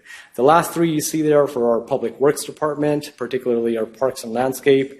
$69,000 has been identified to do some street tree management along Hecker Pass Highway. And I provided the details further below on the slide, what each of those represent. And then $147,000, which is made up of $97,000 for some retrofit and replacement parts for play equipment at the Del Rey Park. And then $50,000 for electrical work that's required as part of the Los Animas bathroom replacement project. And then last but not least is $124,000 for playground shade structure at the Hecker Pass Park. So that's the detail for the public works parks. There are some other financial updates that we typically like to include on a quarterly basis. One of the notable ones that we typically have with our preliminary year-end report is our pensions. So CalPERS is the city's retirement fund pensions, and our pensions do have unfunded accrued liabilities, which are also known as UALs. CalPERS has a assumed target rate of return on their investments at 6.8%. For fiscal year 24, the city had unfunded accrued liabilities at about $115 million. And in that particular year, they had investment returns of 9.3, which aided the city to reduce our UOL from the prior fiscal year, which I believe was around $118 million in fiscal year 23. Fast forward fiscal year 25, again, their rate of return target is 6.8. They reported a preliminary return of 11.6. What that will do to the city's UAL is it'll reduce it by about $14 million to about $101 million. The other note that you have before you is CalPERS every 4 years undergoes a study, which is called a asset liability management, where they basically study all their assumptions with respect to mortality and healthcare costs and such. And they're currently wrapping that process up and is expected to complete in November 2025. Any adjustments there, for example, if they find that folks are living longer and will be drawing upon pensions longer, that could further increase the liability, right? And then also any other assumptions that they have. So we will report back to you at a future quarterly budget report what that potential final adjustments might be and what that impact might be. On the good news side, the Section 115 trust, the council has an existing policy that funds, a twofold. One is we take the annual prepayment. We pay the UL in July every year instead of making monthly installments, whatever the interest savings are. We put them in the Section 115 trust to earn interest. And then, in addition, the year-end 25% goes into the trust, which typically occurs in September, October timeframe. And then that trust currently has a balance of $5.2 million. This is all within the last 3 to 4 years. And then that fund is also earning very competitive interest returns. So for the last year, as of September, annualized return was 9.8 over the past year, so exceeding the 6.8 target that the CalPERS has. And one more update. This is related to property tax, particularly a component of property tax revenue that the city receives is the Access Educational Revenue Augmentation Fund, also known as Access ERAF. We have shared with the council previously that there's about 5 counties in California that generate this Access ERAF, which is essentially a state has a formula of what the required funding is.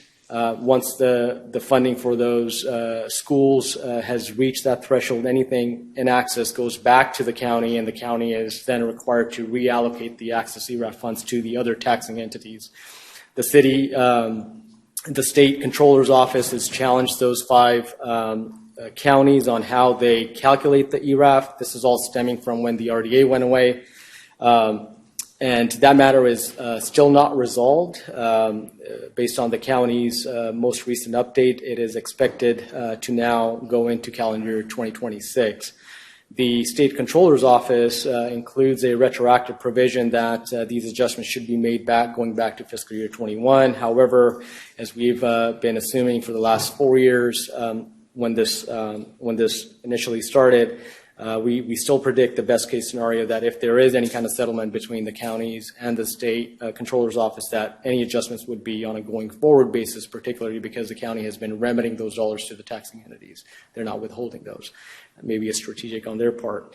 The county, too, relies on Access ERAF dollars, very critical dollars for the county, and they have preemptively actually filed a case against the state controller's office to try to put this matter to bed once and for all, because this has come up over the last 10, 12 years periodically. So they're looking to get this resolved once and for all. and hopefully for all the other counties as well.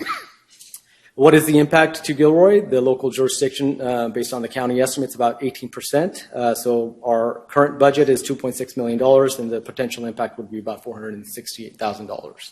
Can you just talk about the staff that we hired with those funds? Correct. So as part of the last budget development cycle for fiscal year 24 and 25, we had always treated this access to REF as one-time monies because we never knew where this was going to go.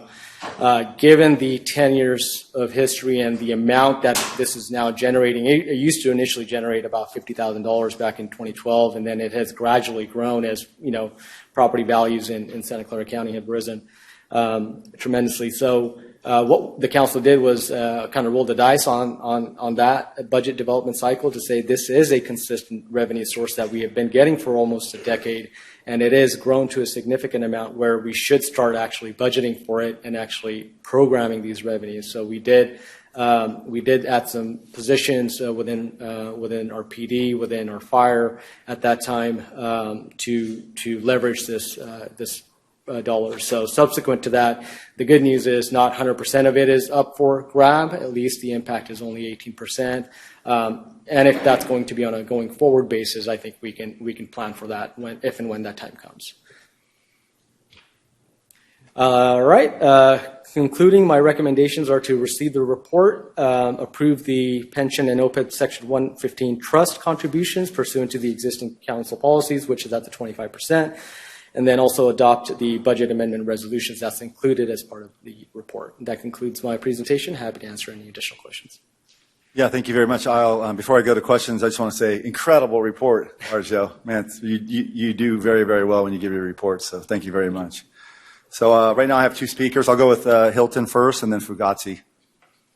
Thank you. So yeah, the reason why I asked you that is that's a great highlight to be able to tell somebody is like, where are my property tax going? Actually, we programmed in, we've hired 2 more police officers, and I believe one of those positions also went to one of our dispatchers. If I Correct. Yeah, I don't have the details, but yes, yeah. So it went directly into public safety. That's huge. So I want to give just a little background on the tree work, because I saw former council member Rogers' ears perk up when she heard about the deodar trees, the historic trees that are out there. So just to let you know, the story behind this is that the mayor and myself finally figured out that there was a Caltrans meeting biweekly for the county where you could talk about any maintenance requests, amongst other things that are happening. So when we jumped on there, one of the things that we were starting to address right away is our gateways, right? And started talking about that. And then we ended up finding out that there was a maintenance agreement on majority of every single piece of property and parcel. And we found out that this Hecker Pass corridor is actually maintained by us, owned by the state. It's just the way that it worked out. And about 7 years ago, when I was a commissioner on the Bike and Ped Commission, working with Connie and several other advocates, we were able to work with Assemblymember Rivas's office to get Caltrans to limb the trees up. They know they're historic, and they're to limb them up. And they look really beautiful like they do at the state capitol, but when you don't maintain them for years, they start looking the way they are now, and then you have those widowmakers that come down. So thank you, staff, for finding a way to be able to fund this. It's going to beautify one of the gateways that's out there. And I know that there was recently a plaque or something that got placed out there too. So it's an important area, important gateway. So I just wanted to highlight that part. Thank you. Thank you. Thank you. So I'll go to Fugazi, then I'll go to Ramirez. And just again, I said this last week, this technology is a little bit new to me, and I'm so sorry that I've missed you twice tonight, so I'm in trouble. Fugazi, please. Great report. I echo the mayor's statements. Tons and tons of detail in there, and I love detail. Number of questions here. So on the sales tax revenue for now, we're in fiscal year 2026. We have a few months. Are we heading in a direction that's aligning with your projections already, or you don't have any reports, or? We'll be bringing you the fiscal year 26 Q1 report in about, I believe, 2 meetings. So we are currently reviewing and analyzing that data. We will also have a quarterly sales tax report update from our consultant that manages that. Based on the last report, there is no movement with respect to what was adopted for fiscal year 26. So we hope to have the next quarterly update, and then we'll communicate that to you at that point. Yeah, because it is a pulse of the business community, so to speak, in Gilroy. So it's great to see that. Yeah. On the TOT tax, obviously, this is a discussion that came up in a prior meeting as well. It kind of like stunned me that we're 25% lower. So you touched on it a little bit, saying you think it's because of your projections. What do you use to do those projections? So we typically look at the trending occupancy rate. We have the number of rooms that are available, obviously, and then we take a look at the average daily rate, going rate, and we multiply that, if across in the city. Say, but I mean, for the growth, like you said, you thought it was going to go back to 2019 numbers. What did you use to make that assumption? So that's purely like CPI or inflation, or we look at the state has a Visit California as well. They'll put out some research reports that provide some guidance. So you think it's really our projections, right? That are the problem, not that we lost that much actuals. A couple things. I think one, I think we were slightly off on the projection, and the other thing that we are seeing is there's higher claims for exemptions. So, as you're aware that we are we're conducting an audit, we're wrapping that up. We did a 3-year look back. So, we're going to be doing these TOT audits on a periodic basis, where we get every hotel every couple of years. We're finding that higher exemptions are being claimed, which are typically for stays that are longer for 30 days. I would expect that because every hotel got audited, that they are aware of the city's position on, the exemptions and such. So with particularly fiscal year 25, it was not part of the scope, but if and when that gets audited, I think we'll have clear answer on that one. Okay. Now the water utilities revenues were up 18% over your projections that you had there. We've had some of the rate increases go in that were based around us kind of underestimating or overestimating, I guess, the utilization of water before. Is there a way for us to reconsider maybe pulling back some of those increases for the public? Because, 18% is pretty impressive number. And of course, everybody's pocketbooks are hurting, and I know it was a big issue when it came up. It seems like that would be the right thing to do. Yeah, I think I'll say a couple things. I think one is you'll remember that this, prior to this current rate study that we conducted, which implements the 5-year rates, the city's last study was done back in 2014, and rates had not been adjusted as part of any subsequent adjustment. So I would say January of 2019 was when that prior rate studies rate increases. So from 2019 till about 2023, when we implemented these rates, there were no increases. So what that did is, one, there was a catch-up effect, right, on that, and then the other piece is on the expenditure side of things. While we're not as we're going through the design phases of these projects, I think we all agree and know that once we get to the construction phase and start awarding some of those projects, we will quickly realize that a lot of the fund balances that we do have,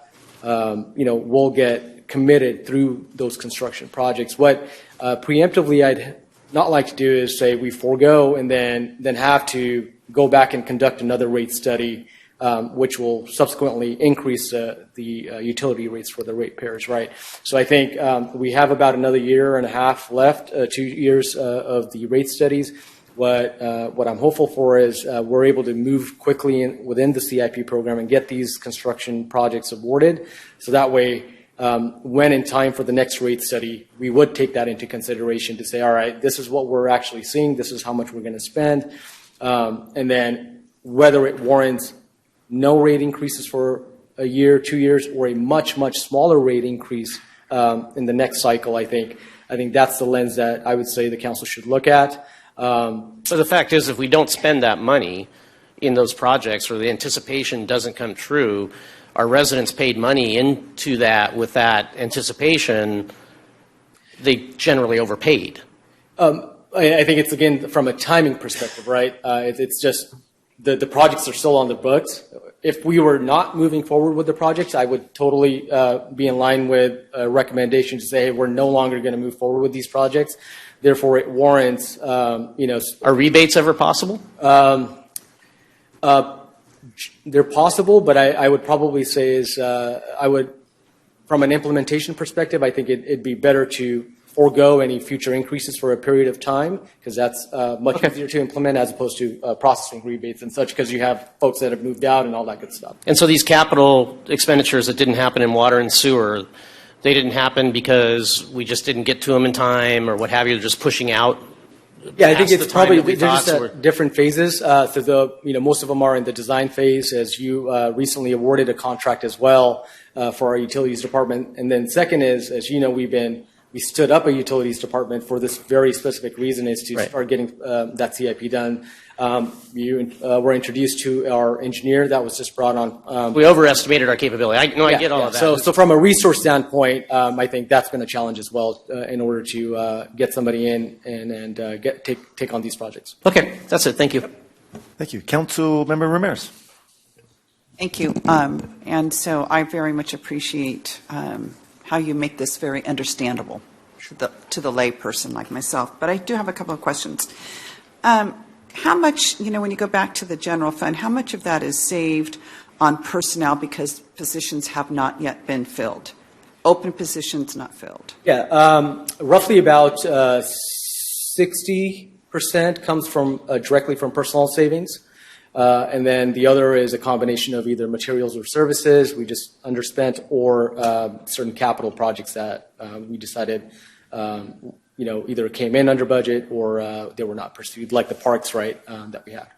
And so looking at that, how are we trending this year? I mean, are we staffing these positions? Are we going to still be, having this? So the city already, so when we adopt a budget, we already assume some level of vacancies that we're going to have.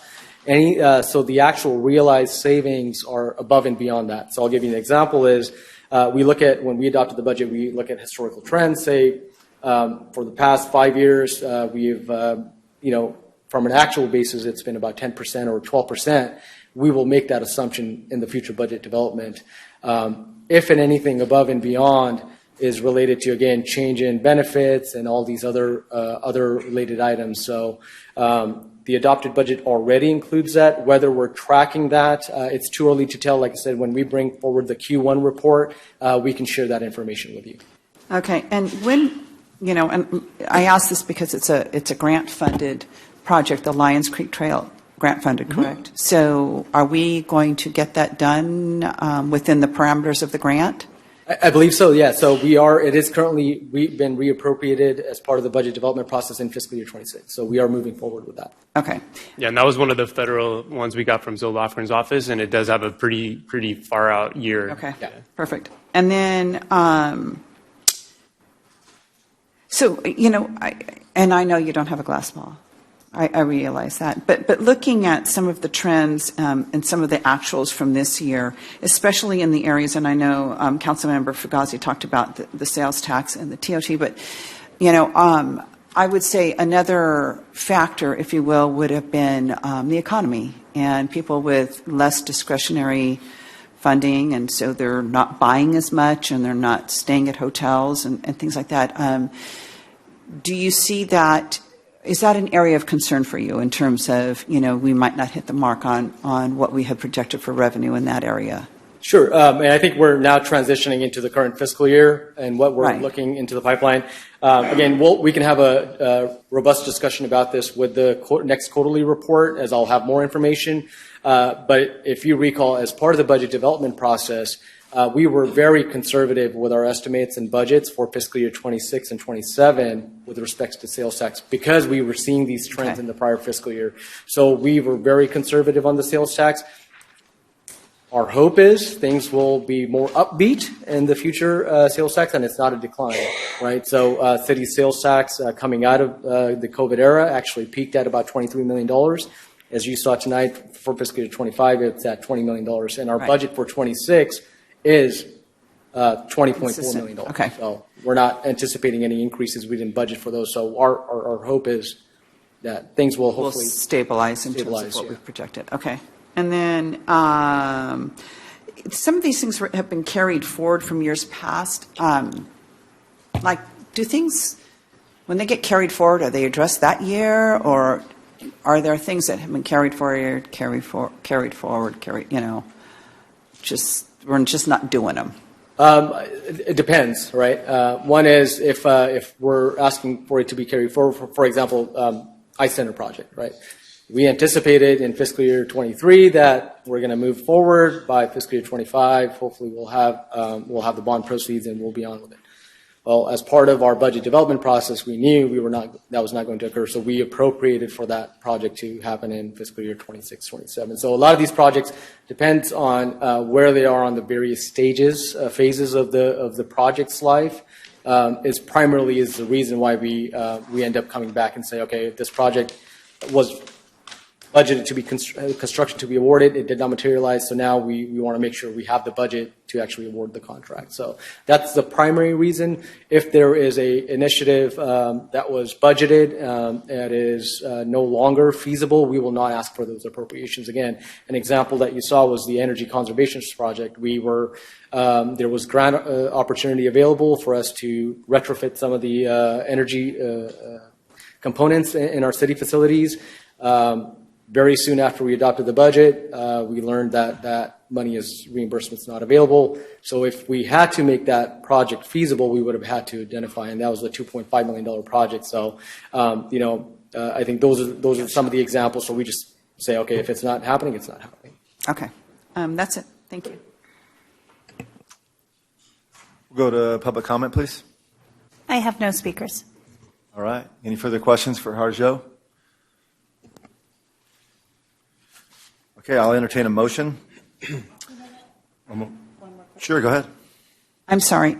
You talked about CalPERS, and it's performing better.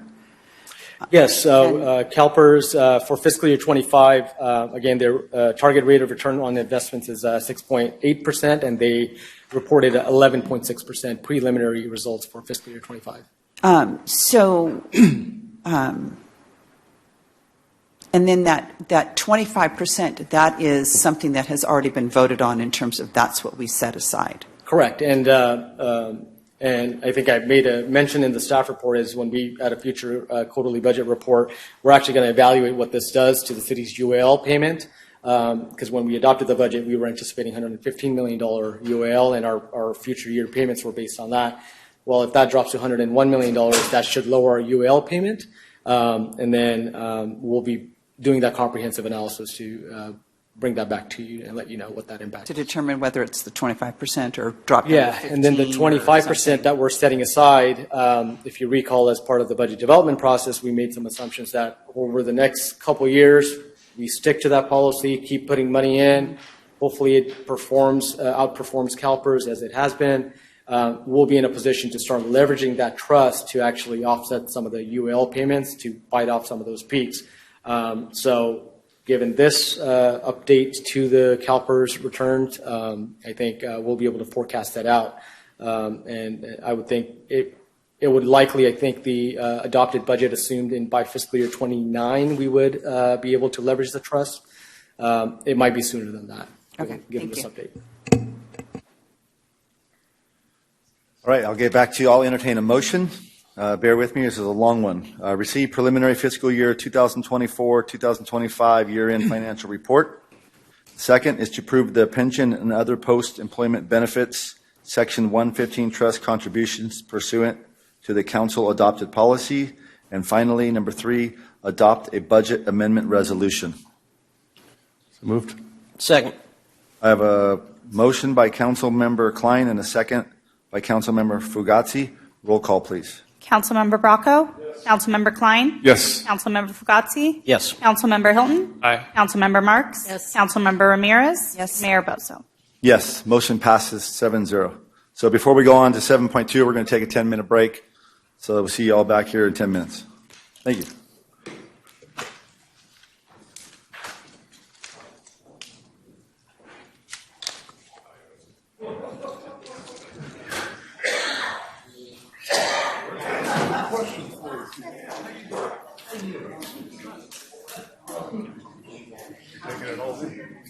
You're taking it all in, aren't you? Yes, that's it.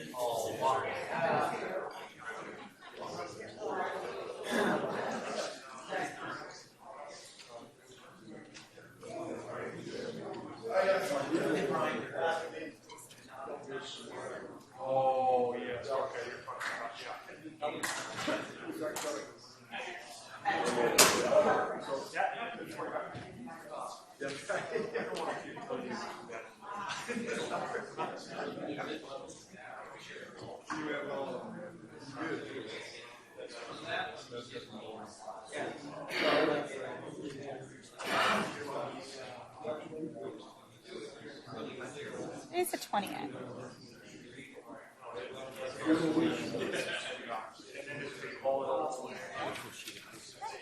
Thank you. Yep, you're good. Thank you.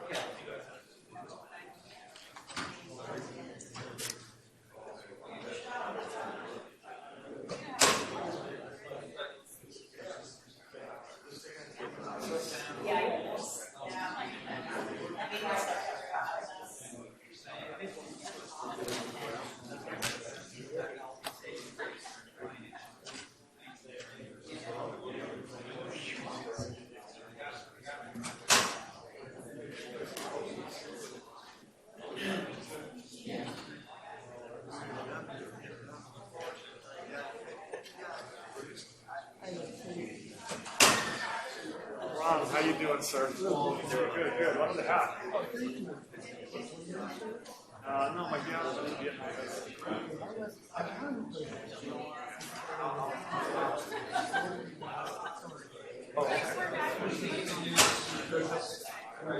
Okay, yeah. My dad did comms for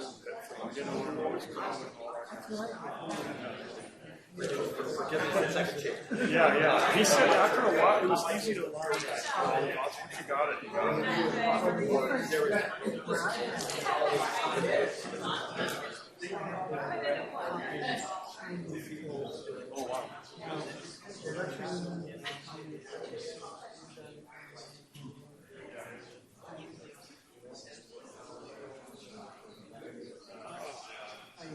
He's doing good, sir.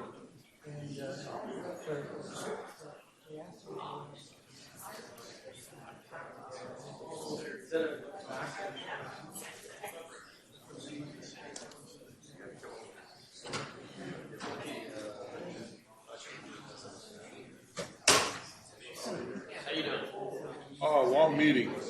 Yeah.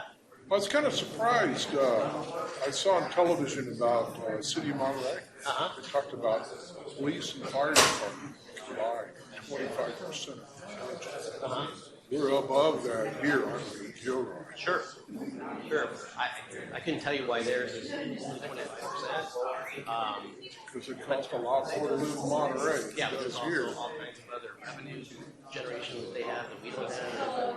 Every city is different. Every city is, well, because they have their tourism district, destination, you have to pay for the tourism.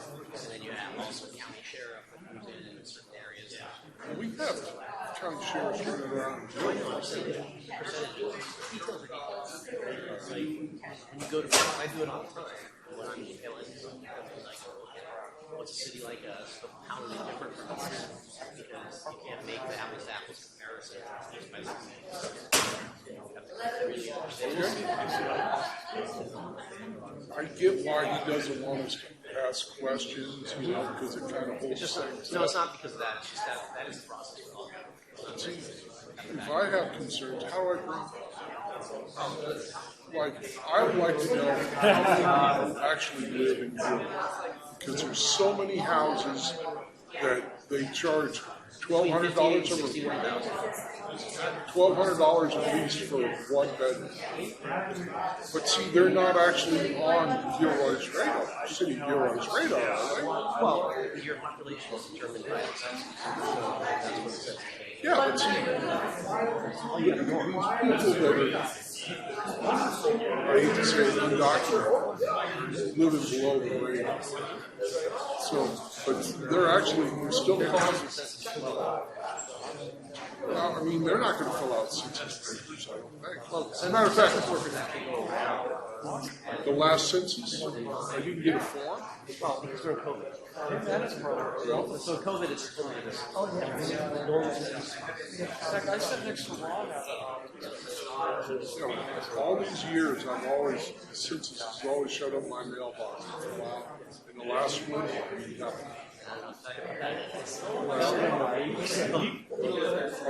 have a feeling that there's a lot more people living in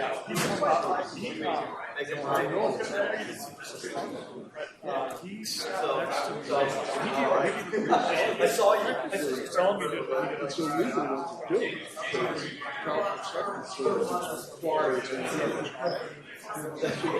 It's so deadly.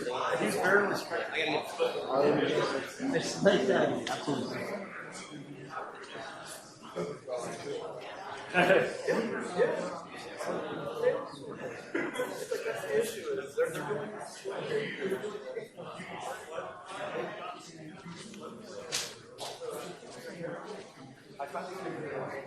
I don't know why. I just have to refresh. Yeah, all the but time. you should. Yeah, I do. I know, but you That's should. why Kelly's mad at me. I know, but I'm wondering. I don't think that. I'm wondering if since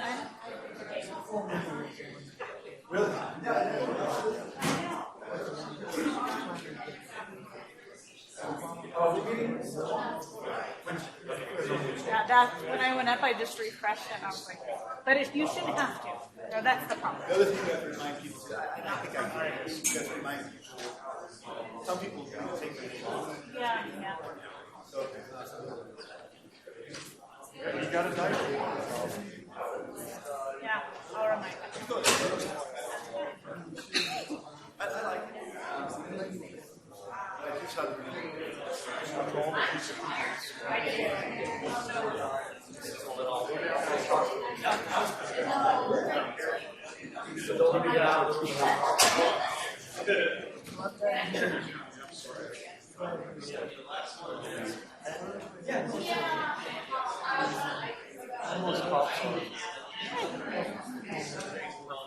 You want to take it off yourself off?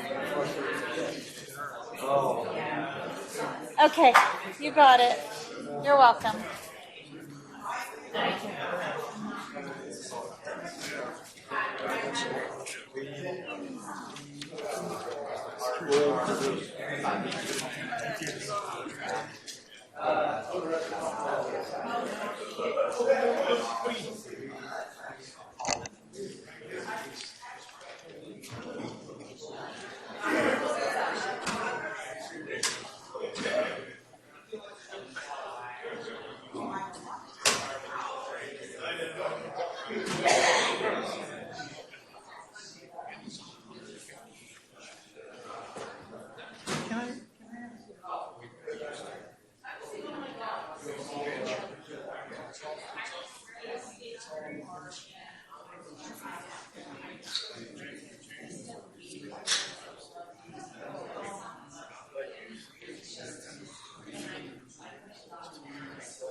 He and Paul. So we scattered some of his ashes over at Pebble Beach, and I looked across and I said, "There's the place Council Member Flecker used to always." And that's where I was. Yeah. Yes, that's right. All by itself out there.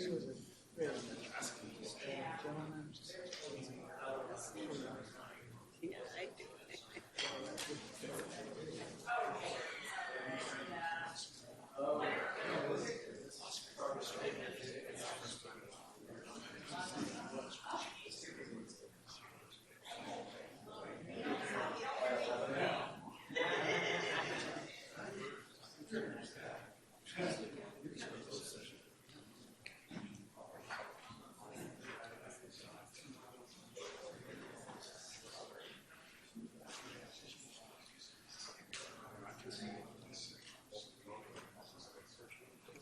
All right, welcome back, everybody.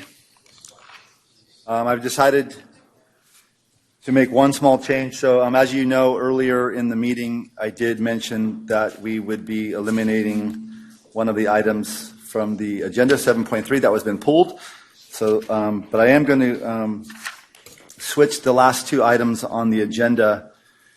So instead of doing 7.2 and then going to 7.4, we are going to go to 7.4, which is provide policy direction on a proposed zoning ordinance text amendment to allow electronic billboards along State Route 101. So thank you from Melissa for the quick audible. Appreciate that. And take it away.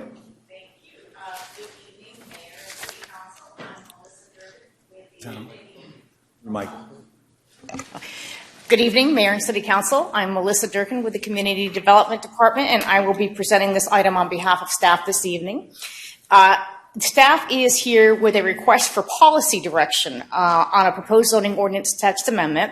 Specifically, Mike Conrado, representing MC Properties, has submitted an application for a proposed zoning ordinance text amendment that would allow off-site electronic billboard signage.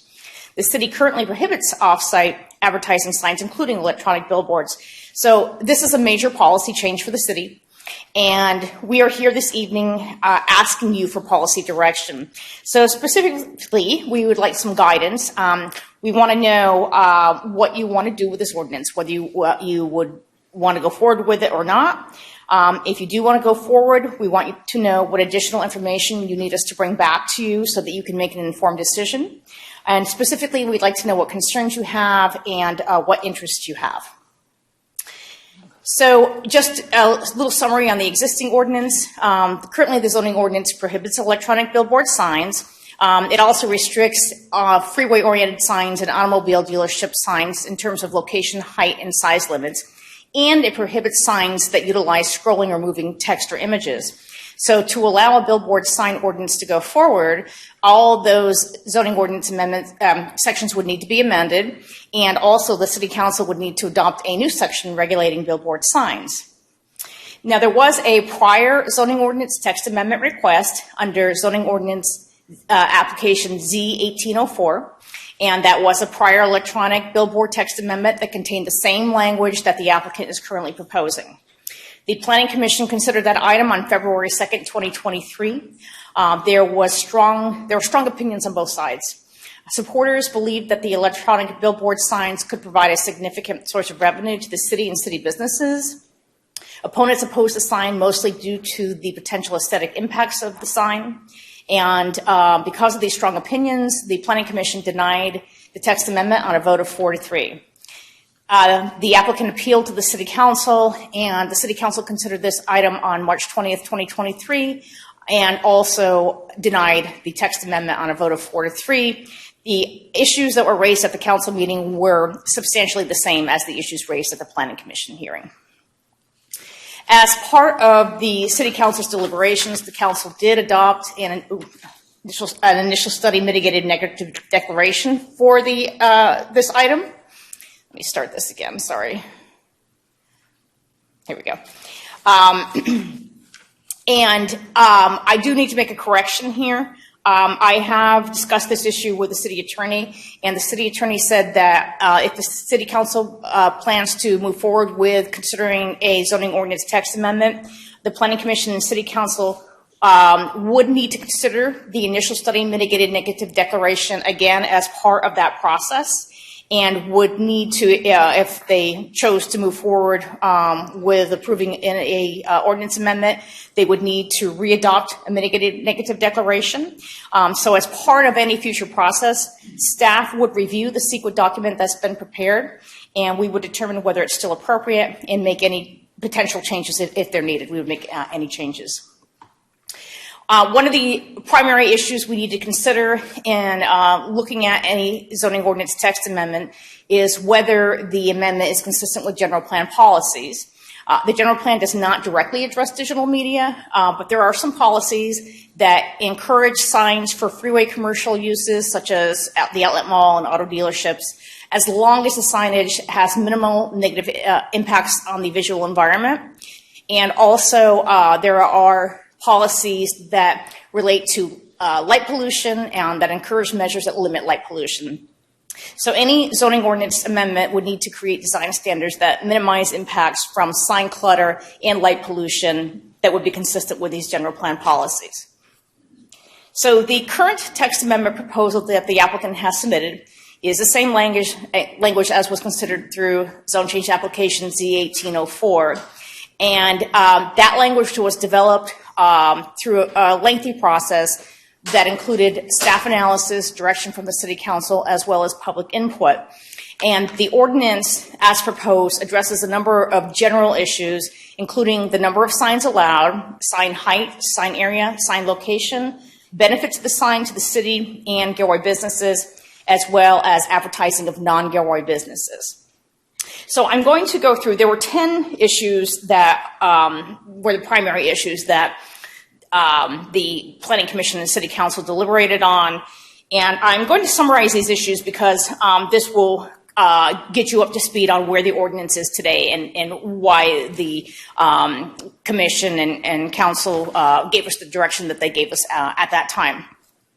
So the first issue is off-site signage and advertising non-city businesses. The zoning ordinance currently prohibits off-site signage, and by its very nature, billboard signs are off-site signage because they advertise businesses, products, services, and events that are either produced, sold, or occur off premises.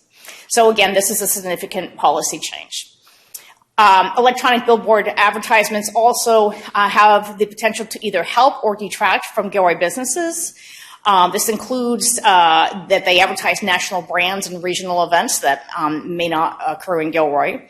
The sign content would not be regulated by the city because the sign would be owned and operated by a third party.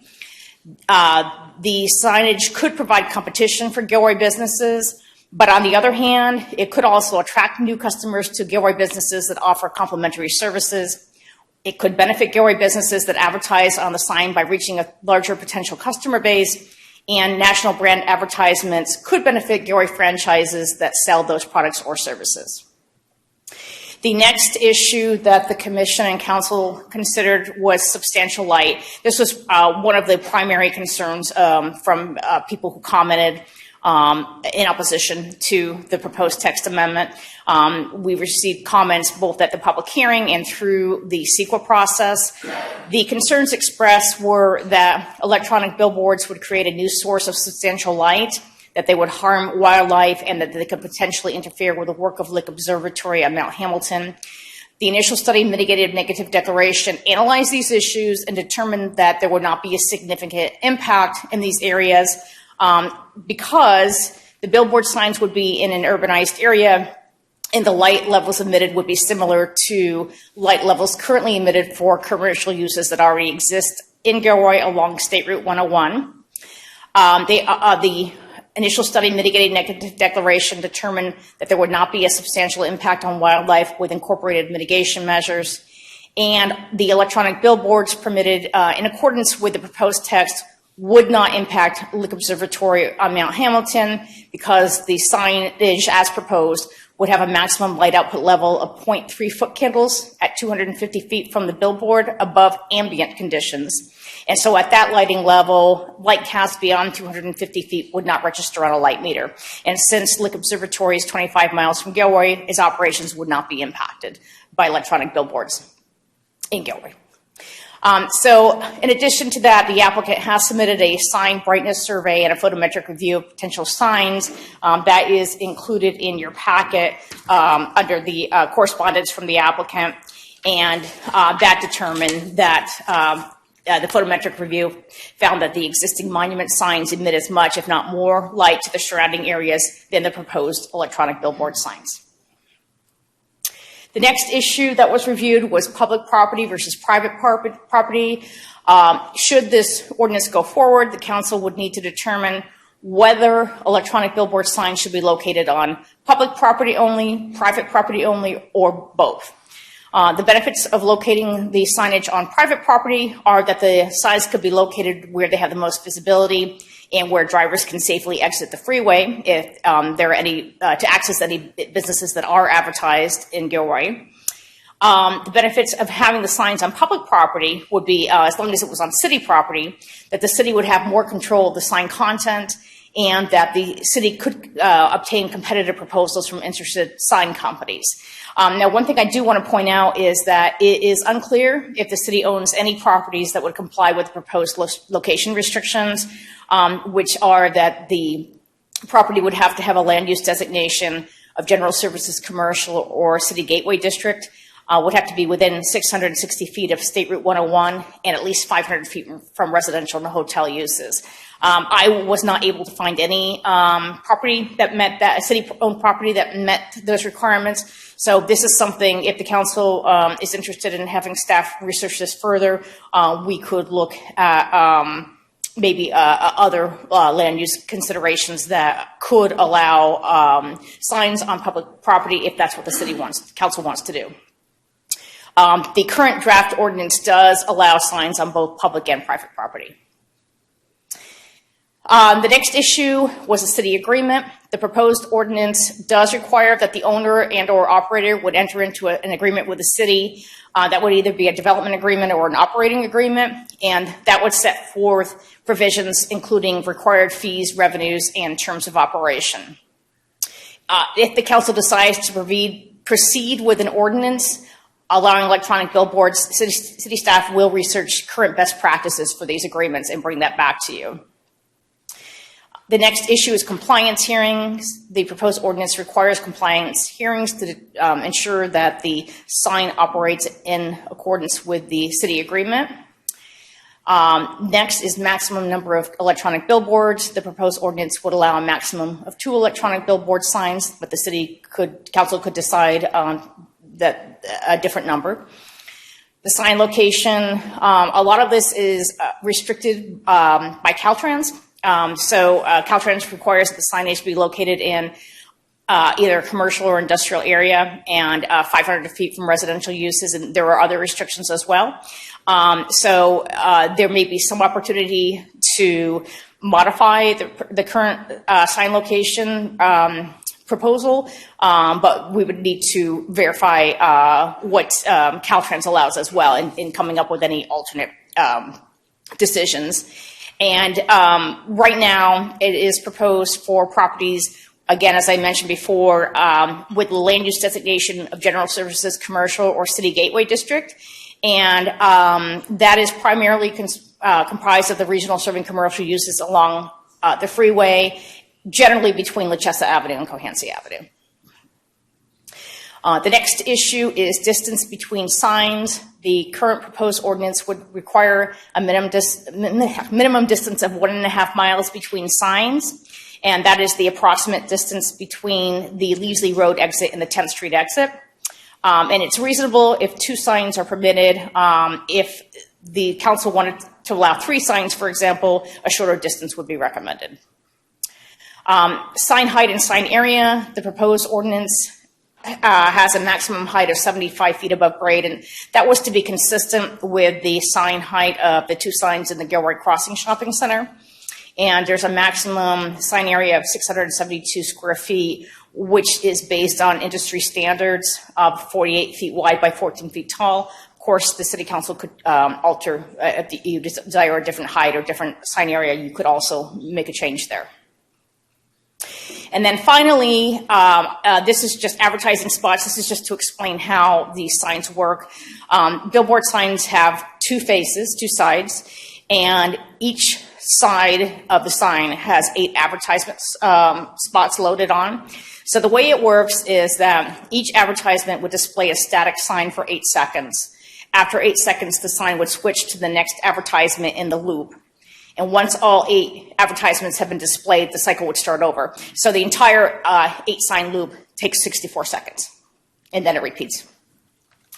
So again, what we're asking for this evening is policy direction. So we would like guidance on what you want to do with this ordinance proposal, whether you want to go forward or not, what additional information you want us to bring back to you, what concerns you have, and what interests you have.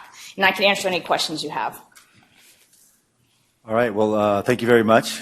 So before I go to questions, I'm going to go to Councilmember Ramirez just to make sure that she hasn't requested to speak, because I've already made 2 mistakes this evening. Is that a no, officially? It's an official no at this moment. Okay. You definitely do. I will keep watching. Okay, then I'm going to go left to right. I'm going to go Councilmember Klein, then Hilton, then Fugazi to start it off. Well, 2 years ago, I was on council, and when this came to us, and I was one that voted against it. And I look at this coming back, and it's almost the project is driving the policy, and I'm a little challenged by that. And the other thing, we've mentioned this on some other items tonight, we are looking for an economic development director, and it really should be driven by that person in the future and not at this point. And that's the whole point of what we talked about over these last 9 months, is getting that person in place. And we're in the process. So for me, at this moment, my recommendation would be to basically suspend this process, wait for the economic development director to be hired, and then also our city administrator to be hired, and then at that point, looking forward, that we would pursue this as the economic development director gets going in their job. Whether it's prior to what the priority would be, I'm not sure where that's at. It's not something right at this moment that we have to decide on, but there's so much here, and I want that person's influence on this decision. That's just my thoughts. I'll leave to the rest of you to. I do have something to say. Sure, why don't you jump in? So I was on the Planning Commission when this came forward to the Planning Commission, and I fully expected this chamber to be completely filled with business people, and just excited about this opportunity. And it was just the opposite. There was one business person that represented the Downtown Business Association, but that business person would not have advertised. Back then, and then most recently when this was on the agenda, I've met with business people, and I have not found one local business person that would be investing in this type of advertising. And so I've also gotten feedback that they don't pay attention to these signs, that I've never turned around and gotten off the freeway because, oh my gosh, I saw something advertised on this sign. So what I said back then was the silence of the business community spoke volumes to me in my decision, and at that time I voted no. I personally would go either way on this. I'm happy to say, unless I am inundated with people from the public, and we've gotten inundated with emails saying no. I have not gotten one email that has supported this. I do understand Mike supports it, obviously, and I respect Mike as a business person and his contribution to this community. But this is a big decision for the community, and I have heard only no's, but not yeses. So my initial reaction is to just say no to this, that I don't want to see any more staff time spent on it. I would be willing with what Councilmember Klein talked about, postponing this and having an economic development director come in and provide, do an analysis and talk to business people and provide guidance. I just think staff has other things to work on right now, and I would not support them working on this. Councilmember Hilton. Thank you. I just want to add some stuff into the record too before I do have a question for staff. This new council hasn't had any training on this, but in January 2023, the Levine Act, which applies to this, city council and planning commissioners proceedings involving a license, permit, or other entitlement for use, no member of the city council shall accept, solicit, or direct a contribution of more than $500 from any party or their agent, or from any participant or their agent, while a proceeding involving a license, permit, or other entitlement for use is pending before the city council, or 12 months after a final decision is rendered in that proceeding. Any member of the council or planning commission who has received a contribution of more than $500 from the preceding 12 months from a party or their agent, or from a participant or their agent, shall disclose that fact on the record of the proceeding, and shall not make, participate in, or in any other way attempt to influence or to use their official position to influence their decision. Another thing that I just want to, and the city attorney can feel free to weigh in if you want before my question, but the last thing I want to just sort of caution everybody up here too, is that be careful on the input that you provide, because as we just heard, the initial study, environmental impact, all that stuff will potentially come back to us in the future. Outfront Media, last time around in 2023, their lawyers played a big role in that. So for me, the mere expression of support or opposition to a particular decision doesn't raise due process concerns unless it is accompanied by substantial factual information that influences the decision maker's analysis or conclusion. So don't say, the staff did a great job on reporting out what happened in the past, but don't bring that up now. So Andy, do you have anything you want to add before I ask my first question to staff? Not really, other than simply to say tonight is akin to a study session, really. Tonight we're just, the staff is looking for some policy direction. Melissa gave a report on what happened. There was a lot of controversy earlier on. It seems from the emails we got to have the same basic controversy, but I think right now all staff is looking for is a high-level direction. And now we're not looking for a decision tonight, and the applicant has made an application, which would be processed in the normal course of events. If the council reaction is quite negative, the applicant may choose to do something different. May choose to withdraw the application or whatever. But at the moment, the staff is simply asking for general views of the council about how they want to proceed. So I have two questions, and I'm ready to listen to public comment before I provide my input. But was this brought forward to the Planning Commission meeting last October 16th that this was coming back as a possibility? Were they even informed, since that's going to come back to their body anyways if this application goes forward? No, we did not take this to the Planning Commission. We're looking for... We're just giving them a heads up of it? Yeah, they will get a heads up of it, but... Did they get a heads up? No, they did not. Okay. No, they did not. So my second question is, when was the last... You've been around here for a long time. When was the last time you've ever seen an applicant get this type of temperature check of the council for an application to move forward or not? And how do we offer that to other entities out there that are trying to pursue things as well? So this is not a special treatment for the applicant. This is a policy question that staff has of the city council. And actually, the last time that the applicant, different applicant, but same issue, brought the billboard ordinance before, we went through the same process. We went through to a study session to get policy direction. What you're saying, that was a different applicant in 2023? It was, yeah, the person who signed the application was different. It was Mr. Conrado's. I think it was in 2023. It was primarily the signed company. Yes. That ran the application. Yeah.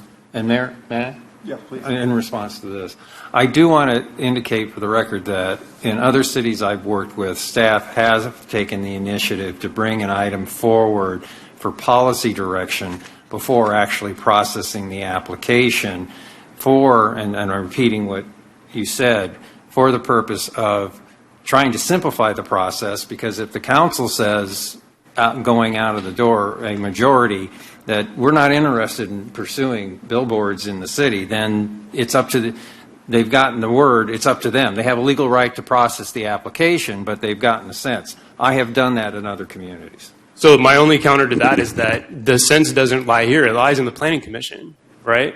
Because they're the ones that would decide, they're the ones that would go through the entire process over again. And if they choose to pass it, then it would pass, right? It doesn't come to the council. No, it goes. No. Okay. This is policy. This is if the only way this would go back to council is if the council said we'd like Planning Commission input on the policy concept, and you could circle it and come back to you. We're not recommending that, but we would have to get your direction to do that. There was no reason for staff to take it to Planning Commission for policy direction. No, but if I may again, assuming the application does move forward, it would go to the Planning Commission because it involves a zoning amendment, which Planning Commission has a hearing on first, then it goes to council. Yeah, and I do agree with what Councilmember Ramirez said and others too about the waiting for the economic development director to get in this position to tell us whether this is the thing to do or not. And whether we do temperature checks like this for future big stuff like this, I'm fine with that. That's fine. I appreciate staff coming to us. That was the point behind that question. Thank you. Councilmember Fugazzi. First of all, I appreciate this approach to the problem or the issue compared to the last time. I do believe that the cart was ahead of the horse a little bit, to echo what Councilmember Klein said in terms of there was a lot of stuff that was mixed up, like what's the deal going to be and what's this going to be, and it really wasn't about, hey, do you want a digital sign in Gilroy and what are the terms around that? And any of the terms and things that were discussed were generally driven by the applicant as opposed to driven by the council or people or in general. So I think it's much better that I like this approach much better to say, hey, is this something we want to have in Gilroy? I think that from my own personal thing is that we haven't done that much research, if you can, already on heights and these kinds of things, because that's why you're looking to get this direction, right? Correct. Mm-hmm. Okay, so everything that you have so far is kind of based around what we did before, but we can do things that are different. And so when it comes to doing this, can we, instead of using existing zoning, can we set up zones for where we think in the city that we would be okay with something like this? I mean, it's possible to. That would be a much larger process, but I mean, there's possibility of doing something like that. It would require probably amending the general plan and certainly amending the zoning ordinance. Okay, so no. It's fine. Qualified maybe. Sure, but there's enough delay there for me to know that it's like, how do I answer this council member? So to not belabor this anymore, there are a number of ways I believe that the city can and maybe should have this kind of signage somewhere in the city. I'm not totally in agreement with everything that I've seen in the past, but I do think it should be explored. I agree with the other council members that now is not the time to really dig into those discussions because it should be part of a bigger discussion around economic development in the city. Some of the other things I would add to this, just for as we decide to go forward and get it on the record, I believe that some of these terms, some of these financial terms and whatnot should be codified, that they shouldn't just be left up to future city administrators, that there should be minimums and there should be things that we say, hey, if this is going to happen, it's got to be this way. And certainly it has to come back to the council regardless of whatever deals are struck in the future. I'll leave it at that. I think that that gives at least some direction, and also in terms of the delay, I'm in agreement with that for right now. Councilmember Bracco. Yeah, I'm one of the ones that voted for this in the past, and I'm okay with it. And I live by the freeway. I could potentially have one of these within, a couple hundred yards of my house, and it doesn't bother me. Now, putting stuff off till you get an economic development director, I seriously doubt you're going to find an economic development director that's an expert in digital electronic board advertising. I think this comes down to a simple question: either you want to see these along the freeway or you don't. I think it's just that simple. Either you don't want that light out on the freeway or you're okay with it. I'm okay with it, and so that's where I stand. Okay, yeah. Councilmember Marks. Yes, before I get started on some of my comments, I want to clarify something from 2022. When that proposal that Councilmember Hilton talked about came in, it was then pulled back because they made that policy midway during the election, and all of a sudden, no one could have been penalized for accepting money from anyone and then voting on a certain topic. So when you read it right now, you made it sound like in 2023, some of us had done something illegal, and I don't approve of that. We didn't get that many no's this time. You know, I don't want anyone to walk away thinking that our inboxes were inundated with no's. We maybe got 5 or 6. What bothers me is that when this proposal came through, I always thought it was one sign, and I see the number 2 in there. That really bothers me, and I'd love to see that 2 removed. That's a problem for me. What I have to agree with Councilmember Fagazzi that I would like to see staff talk to other cities who have these signs and how much are they getting for revenue, how successful has been their income for their local businesses, if they have that kind of data. And I'd like, I just want more information. I do not believe we have to wait for an economic development person, because in my mind, an economic development person is someone who's going out and getting business and bringing it in. We're talking about a sign advertising. To me, maybe it would mesh further down the line, but I don't see it as the impetus of whether we approve this sign or not, being on an economic development person. That's all I have to say. Thank you. So any further comments? We still will come back after public comment, but any further on that? First, Melissa. Okay, let's go to public comment. Thank you. I will call Mike Conrado, Connie Rogers, and followed by Joe Jacqueline. Mayor and City Council, thank you. Kelly, as far as on your part, I didn't realize at first when we applied for this time that it was even going to come to City Council first. I thought we were going through the original process. But a few things I'd like to mention that some of you weren't here the last time. I'm still talking to Outdoor, which is Out Front rather, which is a sign company. What I see for Gilroy and for some of the businesses that I've talked to, first of all, the expense of these signs is quite a bit. Your mom and pop businesses are not going to be able to advertise on this sign. But what this sign can give people and those businesses in Gilroy is Gilroy gets a free sign 24 hours a day, and you can have multiple signs. It doesn't have to be one sign that goes through. It can be, I think, even up to 6, but let's say a couple different signs. The other thing that this sign company was willing to put on is a welcome to Gilroy. Right now, there's not a sign along the freeway that says welcome to Gilroy, which I think is not that good for Gilroy.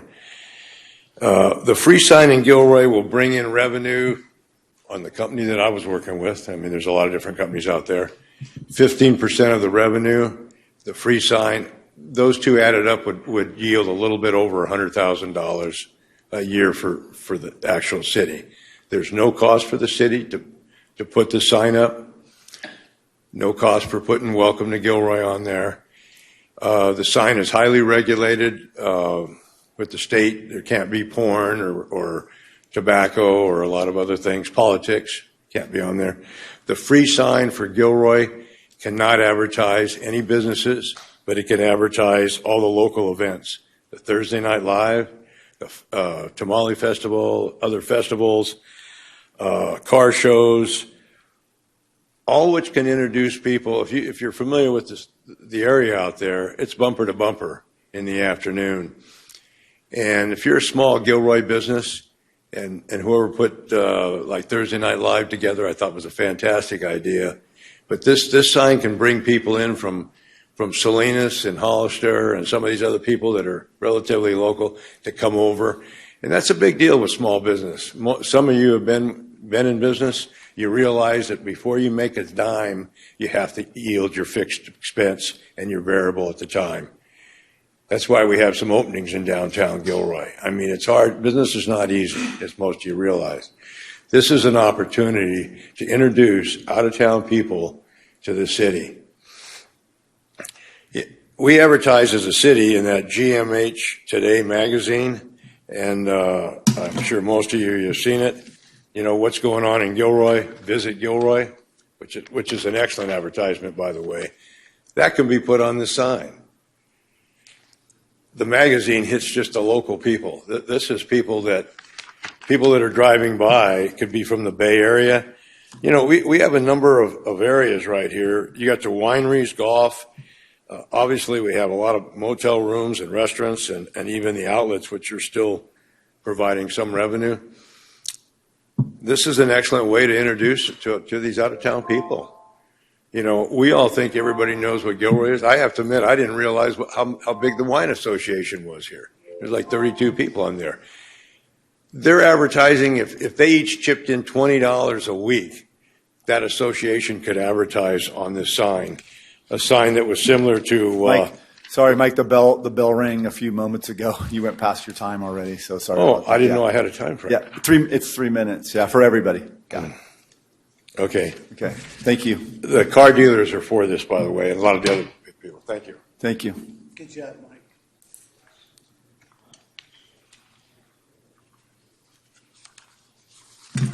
Good evening, Mayor and council members. I have to say, this seems like deja vu all over again, because it is the same applicant and basically the same ordinance. And last time, we all, the pro people, the anti people, and the council, spent a lot of time kind of investigating and debating. And what we learned was that it's going to cost too much to advertise on the sign, even to have those event notices, that it would be impractical for any group in Gilroy to be able to afford that. I think the main question, really the basic question is this the image you want to project of Gilroy? Remember, a 48-foot wide sign is longer than your dais here, and 14 feet high, and those images changing every 8 seconds. When I think of Gilroy, I think a lot of us who live here appreciate the rural atmosphere, the peace and quiet, the relative lack of traffic, the relative lack of lights and buzz and so forth. It's more relaxing to live here, and I bet most people would say that. So I want you to visualize, what you think the sign, how it would tie in with our tourism focus and our other advertising, and is this the image you want to project? You have received my letter, and you've received at least 8 or 10 others that I read in the comment section, and they were pretty much all negative. I saw somebody put it on Nextdoor. It wasn't me. There were also predominantly negative comments, so I would urge you to continue with the ordinance that we have, and I think you have more important things to work on than this. Thank you. Joe.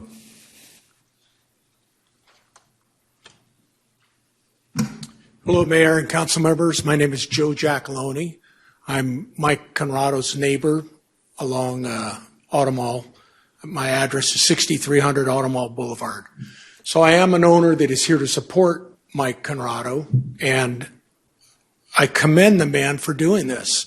We're in the 21st century. Other cities are doing this. He put out a lot of money to do this study that the city didn't have to do. And that's something to think about. I went through the report. I think it's a good report. I think it's a fair report. My only concern, and in my personal feeling, the city's caught between a rock and a hard stone. Caltrans allows, if this were to go through, Caltrans allows a sign every 1,000 feet. I think that's too many. I agree with there can't be more than maybe 3 signs max, because there's just not enough economic development to support more than 3 signs. Where the city's in a hard rock, or in between a rock, is how are you going to issue those 3 applications when there's so many landowners going across there? So you have to come up with some sort of point system or merit system. I believe that this needs to happen for Gilroy. We're in the 21st century, and the signage is going to bring money. Maybe it's not millions of dollars, but over time it'll be millions and millions of dollars that's brought into the city of Gilroy at no cost to the city.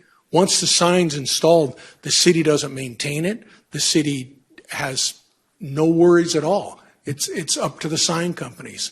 So I just want you to consider, the city needs this. Everyone needs it. The city can get reduced rates. They can negotiate anything they want to be put up on the sign. So I'm here to support Mike and myself.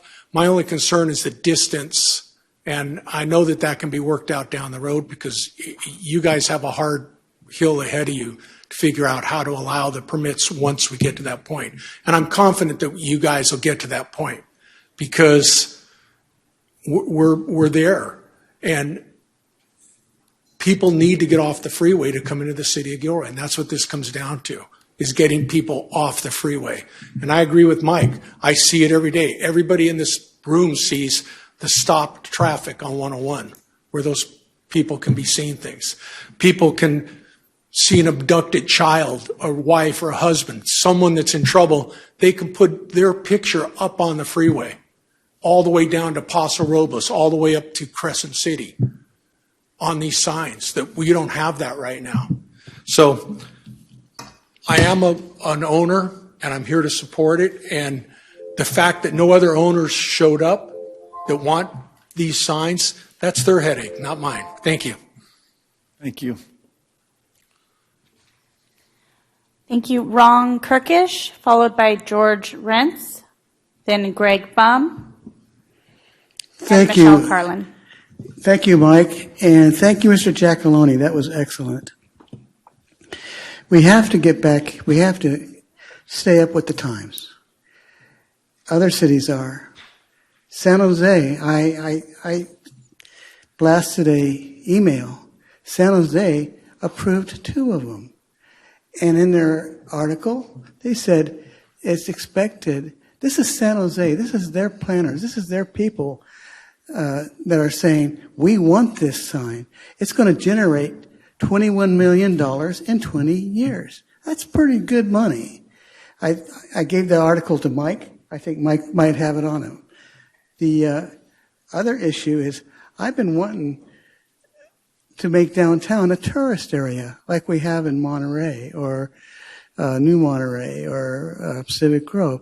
We want a way to interest people to come to our downtown, to come to our Gourmet Alley downtown. But we aren't thinking that way. I don't know why. It's easy to think. I mean, I see the Pea Soup Anderson's sign. I love Pea Soup Anderson's, and I love their sign. They got little sweet pea up there. You know, I mean, that's attractive, and that gets people up there to say, let's go have lunch there or dinner there as they commute on the highway, Highway 5. This is what we have an advantage of, and this is what we should be taking advantage of. So I encourage you to please, this is the second round. Let's hope it's the last round. Let's hope we get some common sense here. Thank you. George?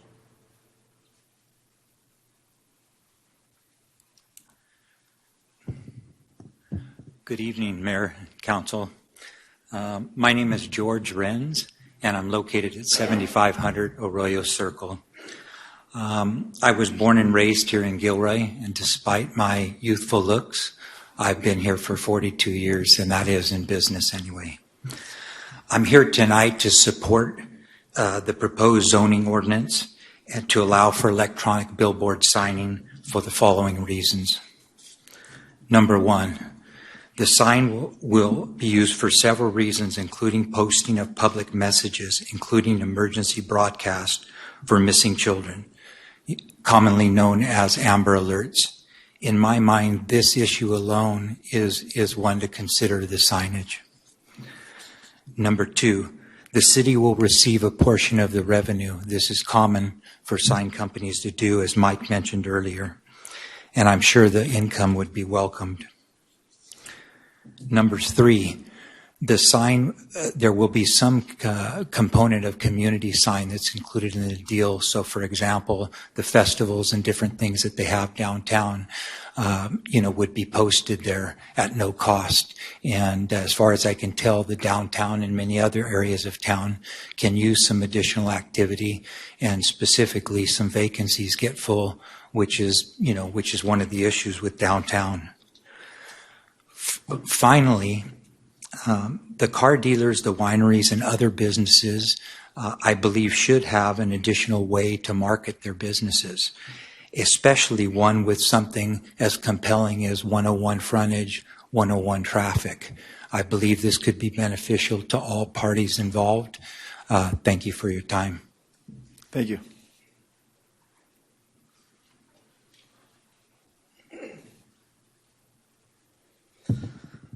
Good evening, Mayor, Council members. Excuse me. My name is Greg Bum. I am the owner and general manager of Gilroy Motorcycle Center, doing business at 303 East 10th Street. I am here to support the electronic billboard sign, primarily because it would bring more customers to my shop. As it currently stands, roughly 98% of my business comes from outside of Gilroy, which means I have to spend a whole lot of money outside of Gilroy to bring customers here. And given the opportunity to advertise on a sign that's here in Gilroy, on 101, I would do it in a heartbeat. And for those reasons, I support it. Thank you. Thank you.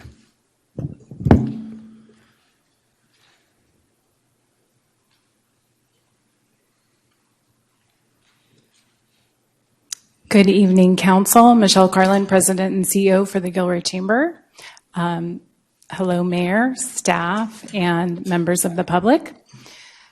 So as I have shared with you in the past, but for those who are not familiar, I've actually spent 25 years in my career in tourism, hospitality, building community, working for other destinations and cities throughout California. And I will tell you, I did some work with the Buellton Chamber of Commerce recently. And one of their challenges that we worked into a strategic plan, a 5-year strategic plan for their community to build economic impact, was to have signage on the 101. Because when you pass through Buellton, you see signs for Solvang. You see signs for Los Alamos. And you see signs for Lompoc. You don't see a sign for Buellton. And guess what? You have to go to Buellton to get to Solvang and to many of those other places. So I look at this from a number of different perspectives, and one being that, does Gilroy want to create economic impact? If you do, you have an opportunity to have a free sign. Yes, there's going to be digital advertising, but that's actually a platform for businesses to promote their business. There will be local business advertising. There will be national advertisers. I don't think either of those is a bad thing. When you have a permanent sign, people actually know where they are. So I was driving home late last night from San Luis Obispo in the dark, and I'm coming up the 101 north towards Morgan Hill, and all I see are stationary signs lit up very brightly: Comfort Inn, Hampton Inn, Garlic Farm Inn, Simon Outlets, Gilroy Crossing. So where's the sign that says welcome to Gilroy? Do we want people to be in Gilroy? Do we want them to feel welcome? Secondly, if you can advertise and put alerts on there for Amber Alert or any other public message, I think that's also worth it. And from a perspective of building business and building a strong community for the business environment for new businesses to come to town or those who are already here to receive new customers, absolutely, this is a great opportunity. So whether it's Mr. Conrado's property or someone else's property or another sign company that's coming to you asking for a readjustment to the ordinance, I think it's worth your time, and I would hope that you would consider all of these factors. Thank you. Thank you. I have no further speakers. All right. So I'm not sure if we have any, council have any further questions for staff or just comments at this point? Okay, so I went from left to right last time. Let's go from right to left. So anybody, Mr. Bracco, you want to go first? Well, I said, I support it, and I think we should move forward on it instead of putting it off to a different day. I mean, seriously, if you hire an economic development director and they're not into advertising, I don't think you want to hire that person. So that's what I stand on. Thank you. Councilmember Fugazzi.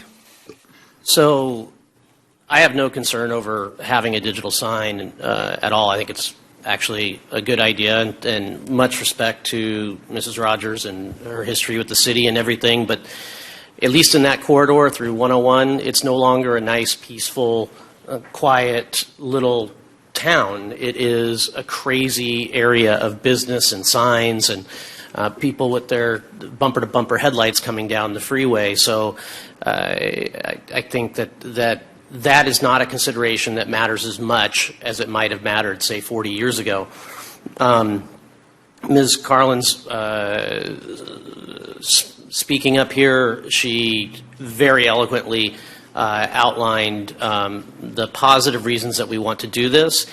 If there's anything to move forward on, I would say it's doing research so that we have information available when we have more decision making to be done, because it's not just an economic development director, it's also, we have a new city administrator too, and getting that information of where, what other cities are doing. For instance, I know some people said it's only these big cities that have it. I did my research and with Outfront, and Roseville has a sign.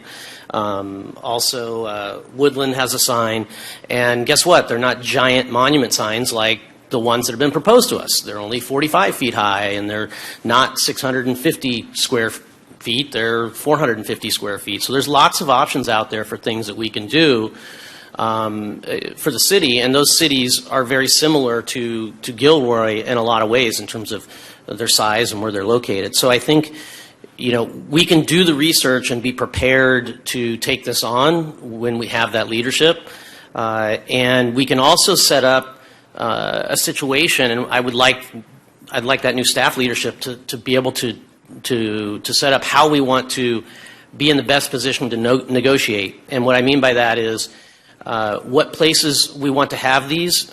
Much respect to Mr. Conrado as well. He has a particular location, but it may not be the prime location where we want this to go. We may want somebody to change out the garlic farm sign, for goodness, and put a large one there that is digital further south from the city. We might want to put one clear down by Los Animas and the freeway down that way, because that's more of a gateway into the city. So all of these things I think need to be considered so that when we are able to make a decision, because no, I don't want 6 of these either, okay? I think having 2 of them that bracket the town is a great idea. I think the welcome thing is absolutely important and has to have prominence. And by the way, the proposal said that the Gilroy part would be above the sign, but even on this example that I got, it was below the sign, and most of them that I've seen from out front are below the sign where they have that part. So I think there's much research to be done and to prepare for it, and I'll leave it up to the interim city administrator how much he wants to dedicate staff to looking at that, and then we come back and make a decision when we have more leadership. That's how I would look at this. Thank you. Councilmember Marks. Yes, I have to echo everything that I've heard so far from Councilmember Bracco and Fugazzi. As I understand, we're just here giving staff recommendations on what to do. So we're not approving tonight, yes or no, on this sign. I really believe we need to have more research and more study. So I am going to support staff going in and digging a little bit deeper so we can make an informed decision at a future date. Thank you. Councilmember Hilton. Thank you. So I first want to start off by thanking all the members of the public for sending in public comments.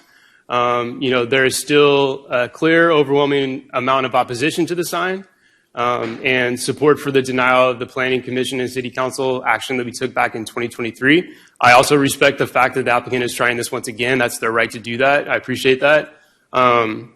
It's been spoken about this already, and I spoke about this back in 2023, but the fact that the business community didn't show up to support this item once again speaks volumes to me. Thank you to the Gilroy Motorcycle Shop, for showing up. But when I say business community, I'm talking about, representatives from Visit Gilroy, Chamber of Commerce, our auto dealers. They're not here tonight. They also didn't organize public comment and support back in August of 2022 when the initial study was open for public comment, at the Planning Commission meeting in February of 2023, and the City Council meeting back in March of 2023. After all, our community in November of 2020 adopted the General Plan 2040, which reflects our aspirational goals, hopes, and dreams of what Gilroy would be. And the zoning ordinance is the script on how those dreams will unfold. We decided back then that we don't want electronic billboards, and we don't want off-site advertisements. And so at this point, I'm not ready to pursue electronic billboards along State Route 101. Thank you. Quick comment for Gotzi before I go to Yeah, one thing I Councilmember left Ramirez. off, sorry. The other thing, too, is that there's a lot of talk about the local businesses using it or national. Frankly, I'd love local businesses to use it, but I think the revenue portion of this is important because I would like to see a way to sequester that revenue for off-ramp beautification for the city of Gilroy so we can look like other cities, and to basically sequester that for into the time of as long as the sign is there. So you go into other cities and you see beautiful, statues and plant material and everything. And over time, we could build that up in all the entrances coming into Gilroy and look like a completely different city without it always coming back to council or how we're going to assign it out of the budget. It's just there always to use. So there's so many good reasons why this would make sense for the city if done the right way. Thank you. Councilmember Ramirez. So I'm going to echo Councilmember Hilton. It was brought forth. I do see, I did talk to Mr. Conrado and said, when he called me the other day, I said, you need to rally the troops, get them here, get them to email. And it looked like he got a couple of people, which is great. It's still, when I factor in all of the comments from 23, all of the speakers from 23, all of the emails from 23, as well as for tonight, it's still, as well as the conversations I have had with local business owners that don't support it, I'm going to have to stick with my original. And I do disagree that, we are in the 21st century and advertising is moving in a different direction. So I just think staff has other things to work on. Councilmember Klein. Well, again, in 23, I voted no, and part of that reason was not enough information. And for me, the staff study doing more of that, I agree with that at this time. And whether you agree with the economic development director, that person would have an idea of these types of things. That's their training. That's their world they live in. And so I would still lean into that as far as doing that to further this, to see whether it's feasible, that there's really a gain that we have at the end of the day to make it worth its while for us in this community. And I'm just not at that point. I want more information is what I'm saying. And so to me, I would recommend waiting for the economic development director to be hired, our city administrator to be hired, and look at it again with them. Thank you. I will finish up the comments. I do agree with the folks here today that believe that we need further discussion, we need further economic development outlook. I will echo what Mr. Giacalone said, what Ms. Carlin said, is that we're not there yet. There's still more work to be done, and I don't think we can make a decision so that we can approve just one sign and one application. And it doesn't mean that this application will be denied in the future. This may be the right application for Gilroy, but it may not be the right application for Gilroy. So I agree. What I hear the majority of council here is that we want further information from staff on this, and it may take until we get an economic development director. Go ahead. Like I said, I won't project what the council is going to act on, but based on what I've heard, I tend to agree that a majority of the council is saying we don't want to decide the future of electronic billboards in the city based on an application for a specific billboard, and that you would prefer, if this goes forward, for it to be developed as a policy and an ordinance by the staff to the Planning Commission, then to the council as an ordinance amendment for consideration. It might require coming back to the council before going to Planning Commission to firm up exactly what is taken to them. But you want to have that type of information brought forward. Staff can continue working on this now, just so you know. I can't project how much they can do with respect to their other priorities, but they can keep working on it. And my sense is the timing will work well for those who feel that you need to have your new city administrator and economic development director weigh in on what staff has been working on. But there's no need to wait for them to continue to work on it, and staff's all agreeing. So we can keep working on that, and I think the timing will probably fit pretty well. Go ahead, Councilmember Klein. I know the city of San Jose that was brought up. They actually have 4 signs at what they did, but it took them 20 years to get to that point of getting these signs in place. So this is a process that we need to go through to see where we go. And Okay, so I'm going to take a thumbs up here. It feels like that certainly Councilmember Klein and Councilmember Ramirez would have no problem ending this discussion here tonight, but it feels like the other 5 are fine with this discussion going on with council. We want more information. Yeah, to continue. Yeah, I'm sorry. No, I'm sorry. Hilton and Ramirez will fine letting this die tonight and not continue this conversation, but the other 5 would like this conversation to go on and have more information. Is that correct? Okay. Sorry about that. Okay, so there you go, staff. All right, thank you very much. Sure. City Attorney. Is staff clear on that direction? Yes. Okay, thank you. Thank you for the help. All right, thank you, everybody. Okay, now we're going to jump back to item number 7.2, discussion and direction regarding establishing a reserve policy to fund park infrastructure. And we'll go right to staff. Now, Harjel, you can come on back. Thank you, Mayor. Sorry. All right, I'll try my best to not make this one long as the prior report. But the item before you is the discussion and direction regarding establishing a reserve for parks infrastructure. And Harjil Tsanga, the Finance Director, I'll be presenting this item before you. Just some background context, how this came about as part of the fiscal year 26-27 biennial budget development process and the strategic planning sessions that the Council conducted. There was a desire expressed by the Council to review and establish a reserve for parks infrastructure, particularly around taking some of the annual year-end budgetary savings from the general fund budgetary expenditures. Similar to the pension and the OPEB Council policy that the Council has, and that this Council just approved the 25%. Also on the Council's work plan is a Parks and Trail Master Plan update, which is on the work plan, but no budget has been established with respect to funding that plan. And then it's important to mention this because as you have this conversation around parks infrastructure and developing a plan, I think it's important for you to take that into context as well. With respect to funding park infrastructure, how does the city currently fund park infrastructure? Generally speaking, as new developments go in, amenities are offered such as parks, so private development is a source for getting park infrastructures within cities. There's grant opportunities, which we talked about earlier, San Ysidro Parks, there's federal state grants that we obtain.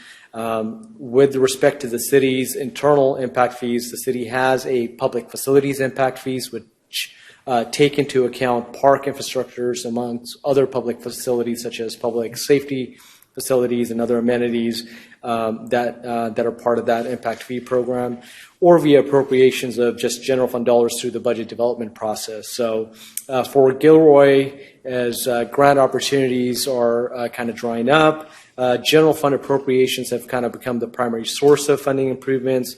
We have public facility impact fees, but again, those are because there's a multi-pronged of projects categories that go into public facilities. Often impact fees get prioritized for other projects, such as the improvements for the ice center and such, before they can be tackled or allocated for parks and such. So what the city has done, for example, in the current biennial budget development project, again, aside from the grant-funded projects that the city has on the books, for general citywide park improvements, through the budget development process, we have set aside about $500,000 in each of the fiscal years to fund those. Under the initial direction that we had received for establishing such a policy, the concept essentially is similar to the way the pension and the OPEB policy works. And I'll use the fiscal year 25 as an example. As you received the report earlier today, the general fund ended the fiscal year with $1.3 million budgetary savings.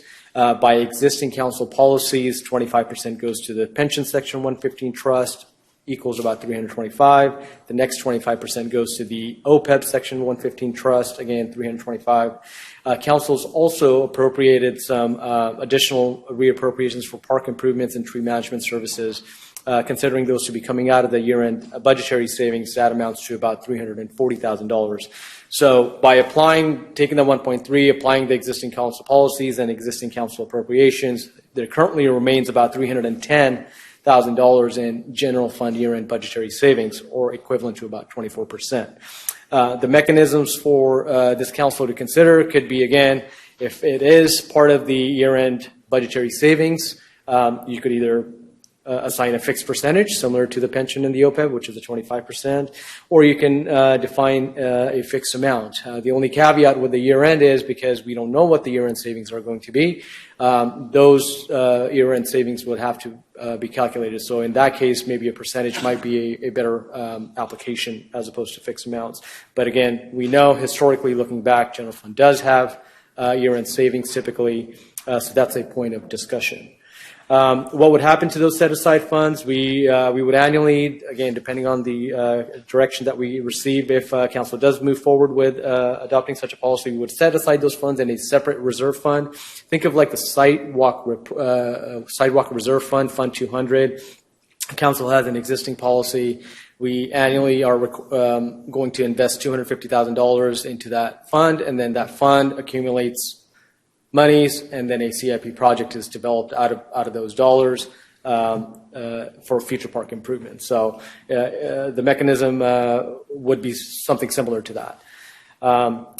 Of course, there's pros and cons to approaching such a established reserve. So we have outlined that in the staff report. They are presented here on the slide as well. You know, on the pros side, obviously, it reinforces the city's commitment to reinvesting into the communities. It provides an ongoing dedicated mechanism to fund park improvements.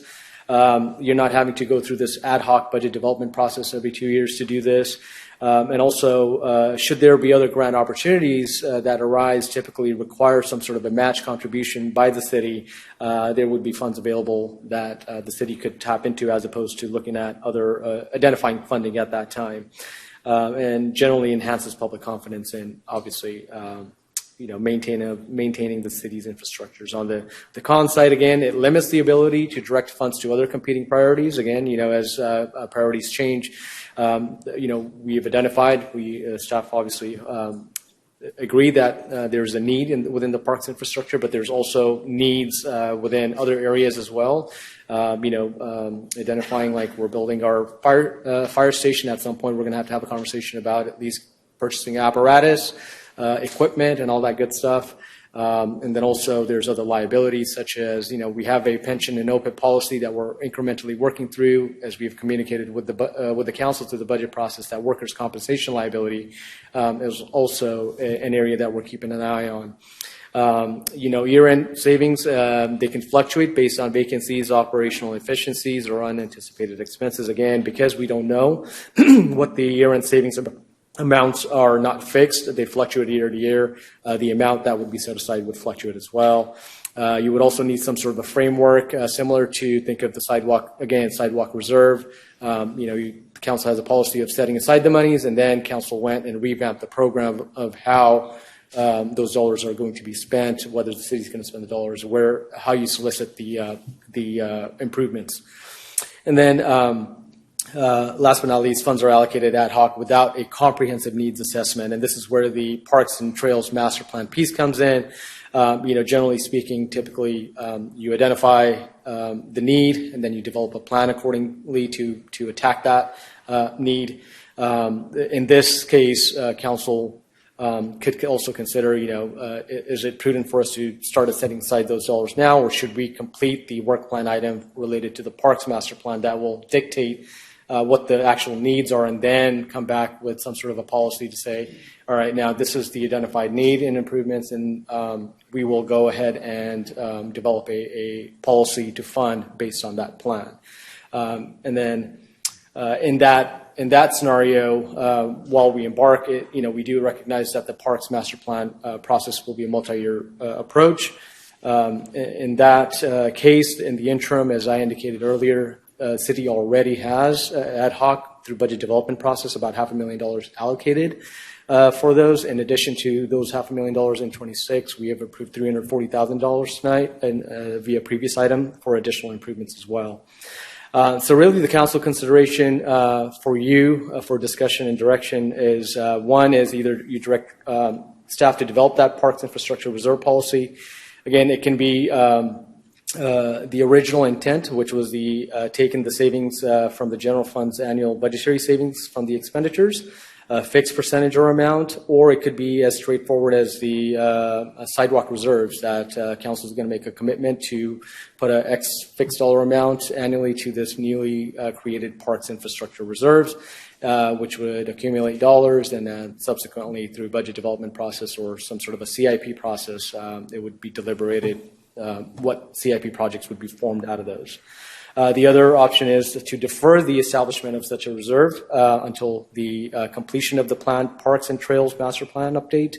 If that is the direction that council gives us tonight, then we would likely come back to you for the remaining $310,000 from the year-end savings to be allocated for that Parks and Master Plan update process. As I indicated, it was on the work plan, but no dollars have been allocated. So once the RFP is conducted, we would solicit the proposals based on that, then that would be the funding mechanism for that. And last but not least is, if there's any anything other than what staff's outlined here in the staff report, if there's any other direction that the council wants to give us. So that concludes my presentation. Happy to answer any questions or take direction. Do you want to be on the list? Yes. Okay, so. Well, I'm sorry, I'm logged out. No problem. I never got logged in. Okay, so I'm gonna go Hilton, Fugazi, Marks, and Klein. All right.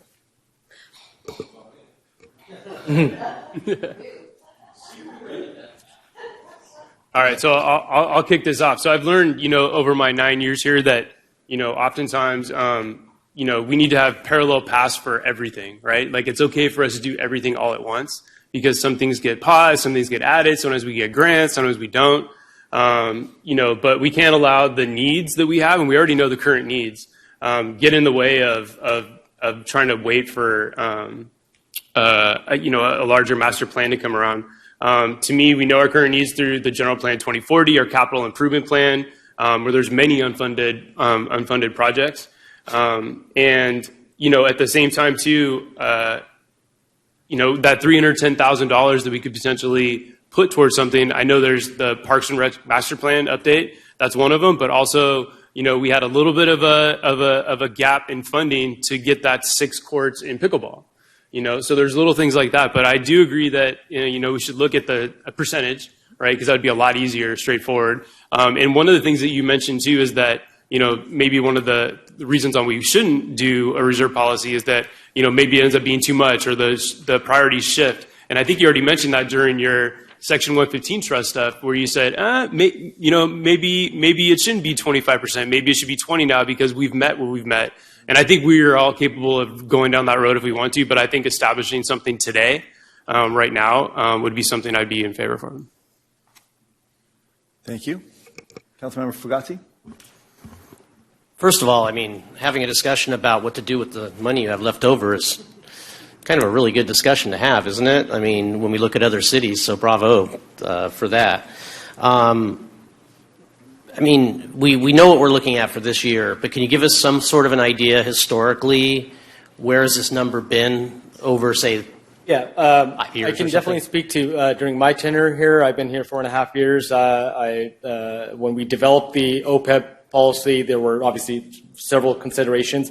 The council at that time elected to go with the year-end savings as a percentage, and when we did that analysis, and based on the last 4 years that I've been here, it jumps anywhere from $800,000 to up to about $1.3 million. Okay, so 1.3 is at the high end, 800 at the low end, more or less. And on the trust fund amounts that we are going to be paying in, when did you expect that to end again? At this point, I would expect probably 2 more years of funding that. Again, absent any devastating, outburst performance and all that such, then I would expect in about 2 years we should be able to start making the deposits and actually drawing from it. So it's potential, if past is prologue, that there's even more money that we're talking about having to divvy up here. Yes, at some point we would come back to the council to say, okay, you had this policy for pension and OPEB. We believe we have accomplished what we were hoping by funding this, and at this time we're not recommending you put any more monies into that trust. So therefore, either you would suspend that policy or temporarily halt it. And you mentioned things like fire apparatus, but really this is unexpected things or use on things that are unfunded in the CIP, right? It's not really like planned fire apparatus, right? Well, I think one of the things that we mentioned to you is the $3.6 million for the GLR. Should that not materialize, how are we going to kind of fill the gap? I think we generally are in a consensus that we would look to the general fund reserves, so that $310,000, if it doesn't get earmarked, it goes back into the fund balance, right? So it becomes available to be appropriated in future years. Okay, and so we're only talking about recreation right now, but we could create more than one kind of fund with a different percentage that we always fund into. So for instance, for me, again, back to economic development and beautification and freeway entrances and exits in downtown and these kind of things often come up a lot as, well, where is this going to come from? But if there's an ongoing way to keep a fund going for some of those, this seems like one of the areas where it would be apropos.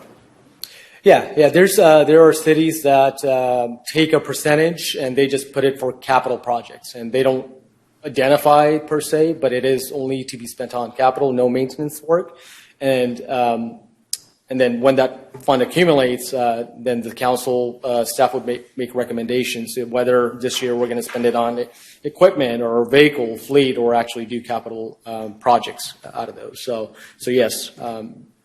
You could technically develop something like that. And likewise, we could set it up where right now you've got 25-25 for that, and we could say, hey, staff, you come back to us with 25% of the stuff that you think and leave the other 25. We think, if council has CIP projects or other things, we can fund, out of that last 25. That's another option, right? Yeah, you could technically do that, yeah. Okay. Thank you. Councilmember Marks. Yes, I feel like I'm putting together a budget blindly right now. I have a question. When do you anticipate the Parks and Trail Master Plan to be complete? I'm going to have to lean on my partner here. John, do you have any idea of when?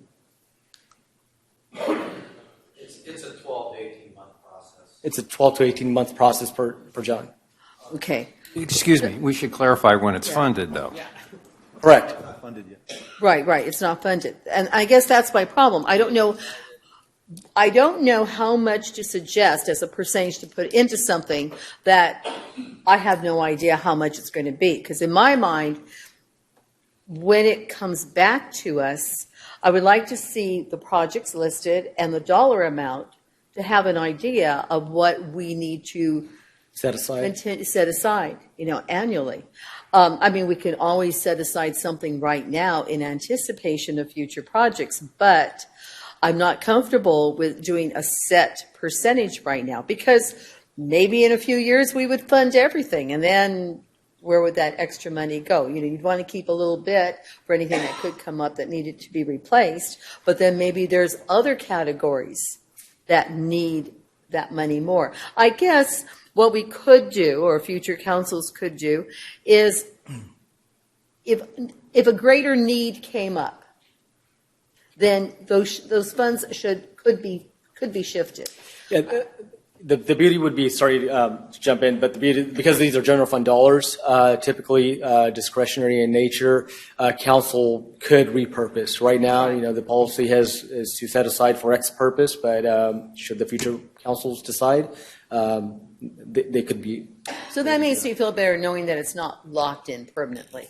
It could be shifted. Correct. So okay, so that's it. Councilmember Klein. Because you're blocking me out again, so. Get in trouble here. Can you go back to the slide with the percentages? Thank you. Okay. So right now this is what we have committed, the 25% for pension, 25% for OPEB. And then this fiscal year 26 appropriation is just for this fiscal year. Correct, yeah. So the only two that are ongoing are the two 25%. That's correct. Okay. Because I was a little concerned that we were running out of percentages.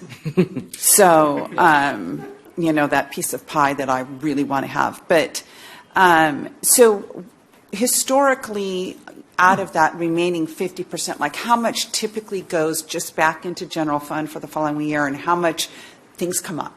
And oh my gosh, we should really set that towards this or that. As I mentioned earlier, in the last 4 years, it's ranged from about $800,000 to the 1.3. So knowing that 50% goes, so I would say $400,000 or the 650. No, I understand that, but I mean, like of that remaining 50% of the 800 or the 1.3 or yeah, so whatever. $400,000. Does it? $800,000 case would go back to fund balance. Or the $650,000 had we not done for example, had we not done the reappropriations for park improvements tonight, that 340 plus the 310 would be available, right? So can I take a stab? I don't know if I'm asking the question. I know what you're trying to get at. Ask the question for me, please. Sure. So what she's saying is that in the case right now, you have 310,000 left over, right, going back, right? That's over and above the 25, and then projects that staff has decided to spend out of the remaining 50%. So 310,000 is planned to go back in unless we assign it to something else right now. Right. In prior years, how has that looked percentage-wise in terms of how much at the very end, after all the projects with the new budget adjustment that you do, goes back into the general fund? Is that? Thank you.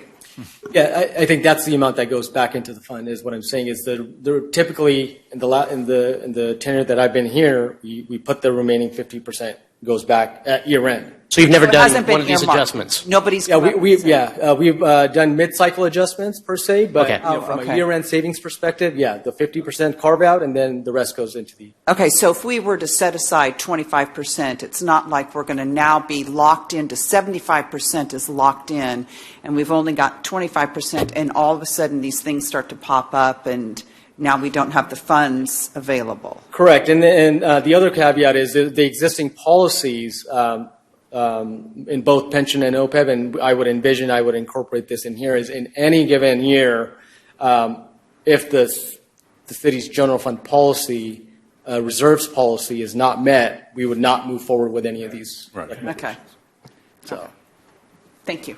Councilmember Klein. Well, it's a fluid situation based on the need, the year, both the revenue and the expense. So we have that ability to fluctuate with that. Correct. Yeah. One point, to be clear for Councilmember Hilton's point of doing things in kind of parallel, I think what I'm getting from him, and I agree with, which is, whether or not we use this 310 for that study or not, or the next year we don't have enough to go towards whatever one of these things are, we can accrue those amounts until we know what to do with them. One does not preclude the other, in my opinion. I have a motion that I'd be willing to put on the floor if you guys are done making comments and stuff, we can try to go from there. Everybody good? So it's kind of a... Are we just giving direction tonight on this? We're just giving direction. Yeah. So you can give direction, please. Yeah. Okay. Well, we're not. I don't think we're taking a motion. But go ahead. Give. Okay. Yeah. Well, public comment too. Oh yeah. Thank you. Everybody left. Yeah. No public comment. All right. All right. Take it away. So it would be it's a kind of a combination of what you already had. So it would be to direct staff to develop a parks infrastructure reserve policy for consideration outlining parameters for funding, accumulation, and expenditure. But I want to add to that to place the remaining surplus of $310,000 from fiscal year 25 into the reserve so that we can, figure out what we're going to use that for in the future, but do not put that back into the general fund. That's part one. Part two would be in January, February 2026, or if we need to push it out farther, that's fine. Have a study session 1 hour prior to this council meeting where we can actually receive updates and provide direction on the Parks and Rec Trails Master Plan, RFP process, and the Park Infrastructure Reserve Policy. Like actually have something in front of us that we can further talk more about that. So I would only add to that, I don't want to limit it to just parks. I think there can be another type of sequester similar to the one that I discussed in terms of city beautification or downtown improvements or whatever you want to call it that we've had in the past that can accrue and go for those things too. So I would want that to be part of that study session. Okay, so to bring along what he was saying, have it like what you were talking about, have it be a capital, let's call it like a, what would you call it? We just call it capital infrastructure reserve policy? Yeah, the city has an existing capital projects fund. We would, just if that's the direction of the council, then we would just set aside in a capital reserve as opposed to specific for park infrastructure. Yeah, but I think inside of it, just for the pure political side of it, I think it'd be safe. It'd be good to have a definition behind it. Yep. Like what we just talked about. Like it could go for parks. It could go for beautification. It could pay for the Parks and Recreation Master Plan because it ties right back into what Councilmember Merck says. Well, what are we going to spend it on? So I think that'd be nice to have in front of us to be able to talk about. Timing wise, I'll leave that up to you guys on the study session. But I just want to make sure that at least tonight we give direction to not put that 310 back in the general fund.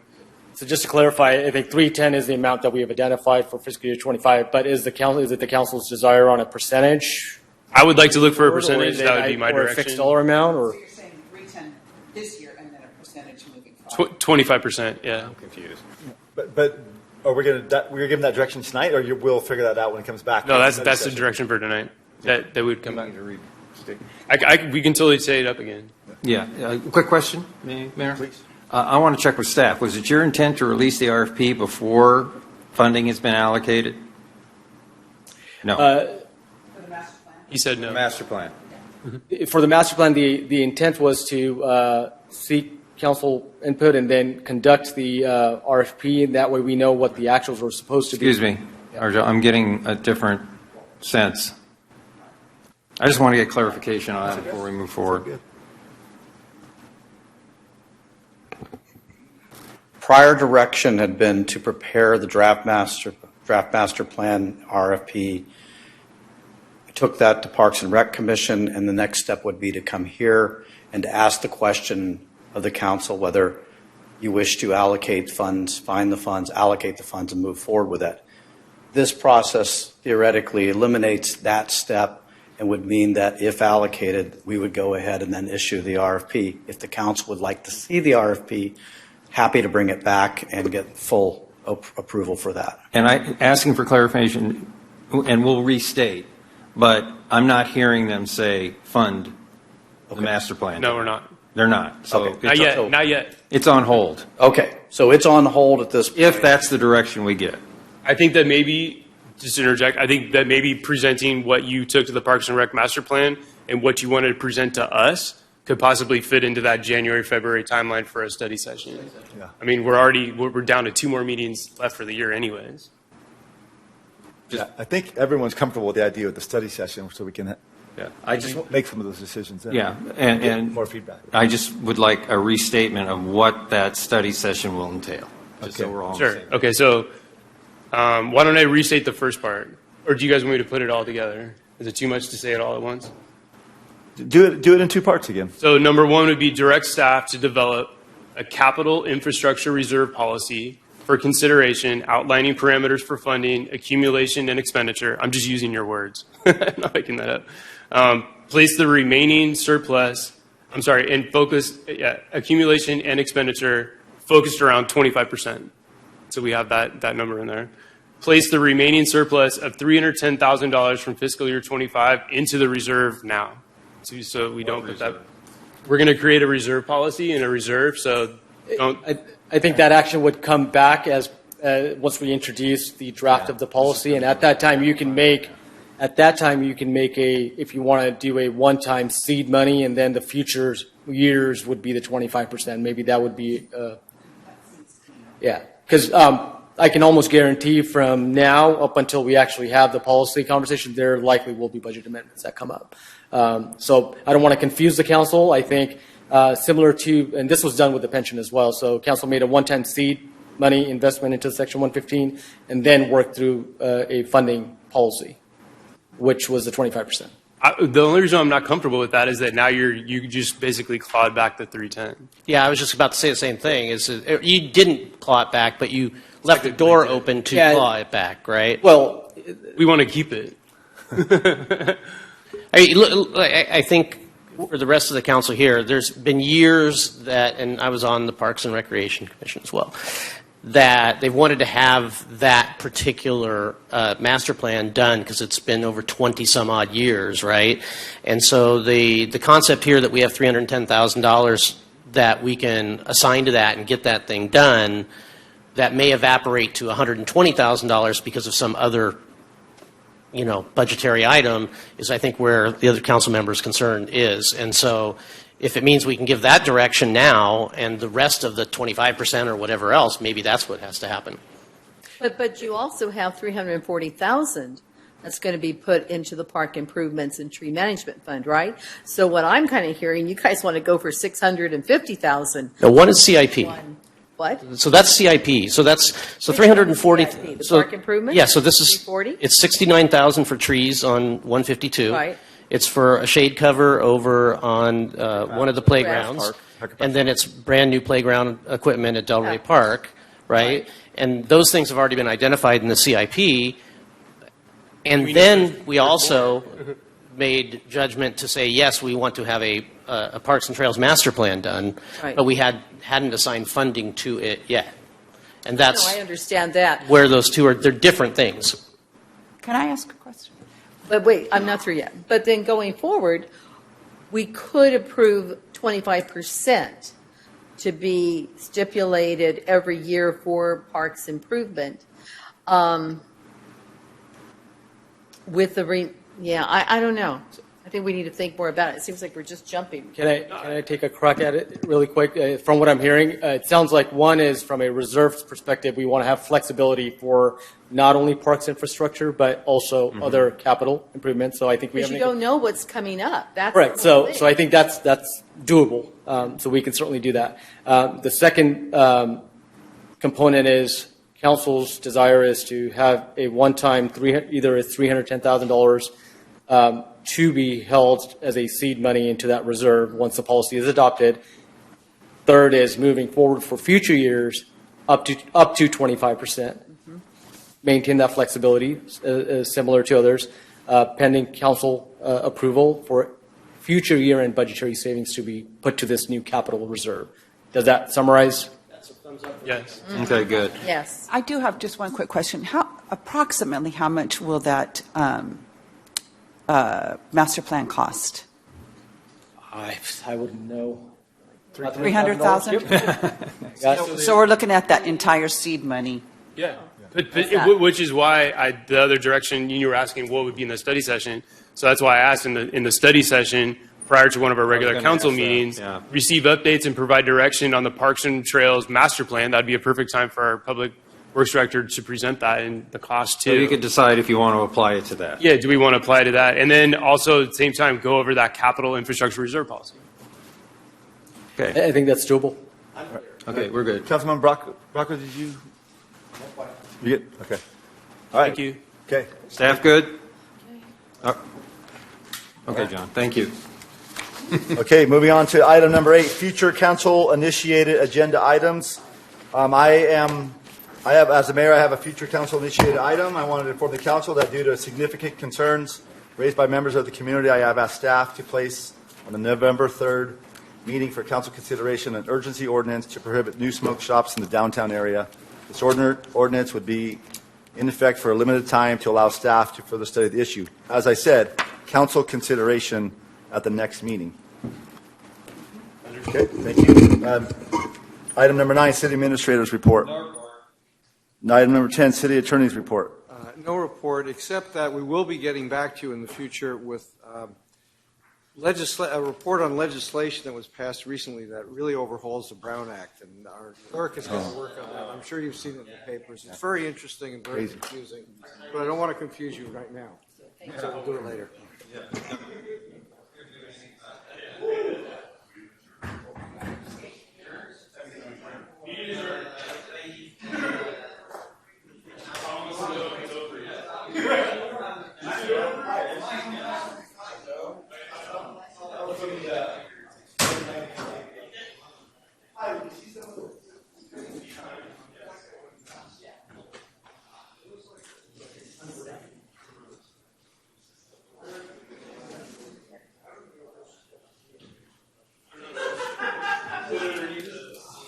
How dare you? How do you do this? You go home.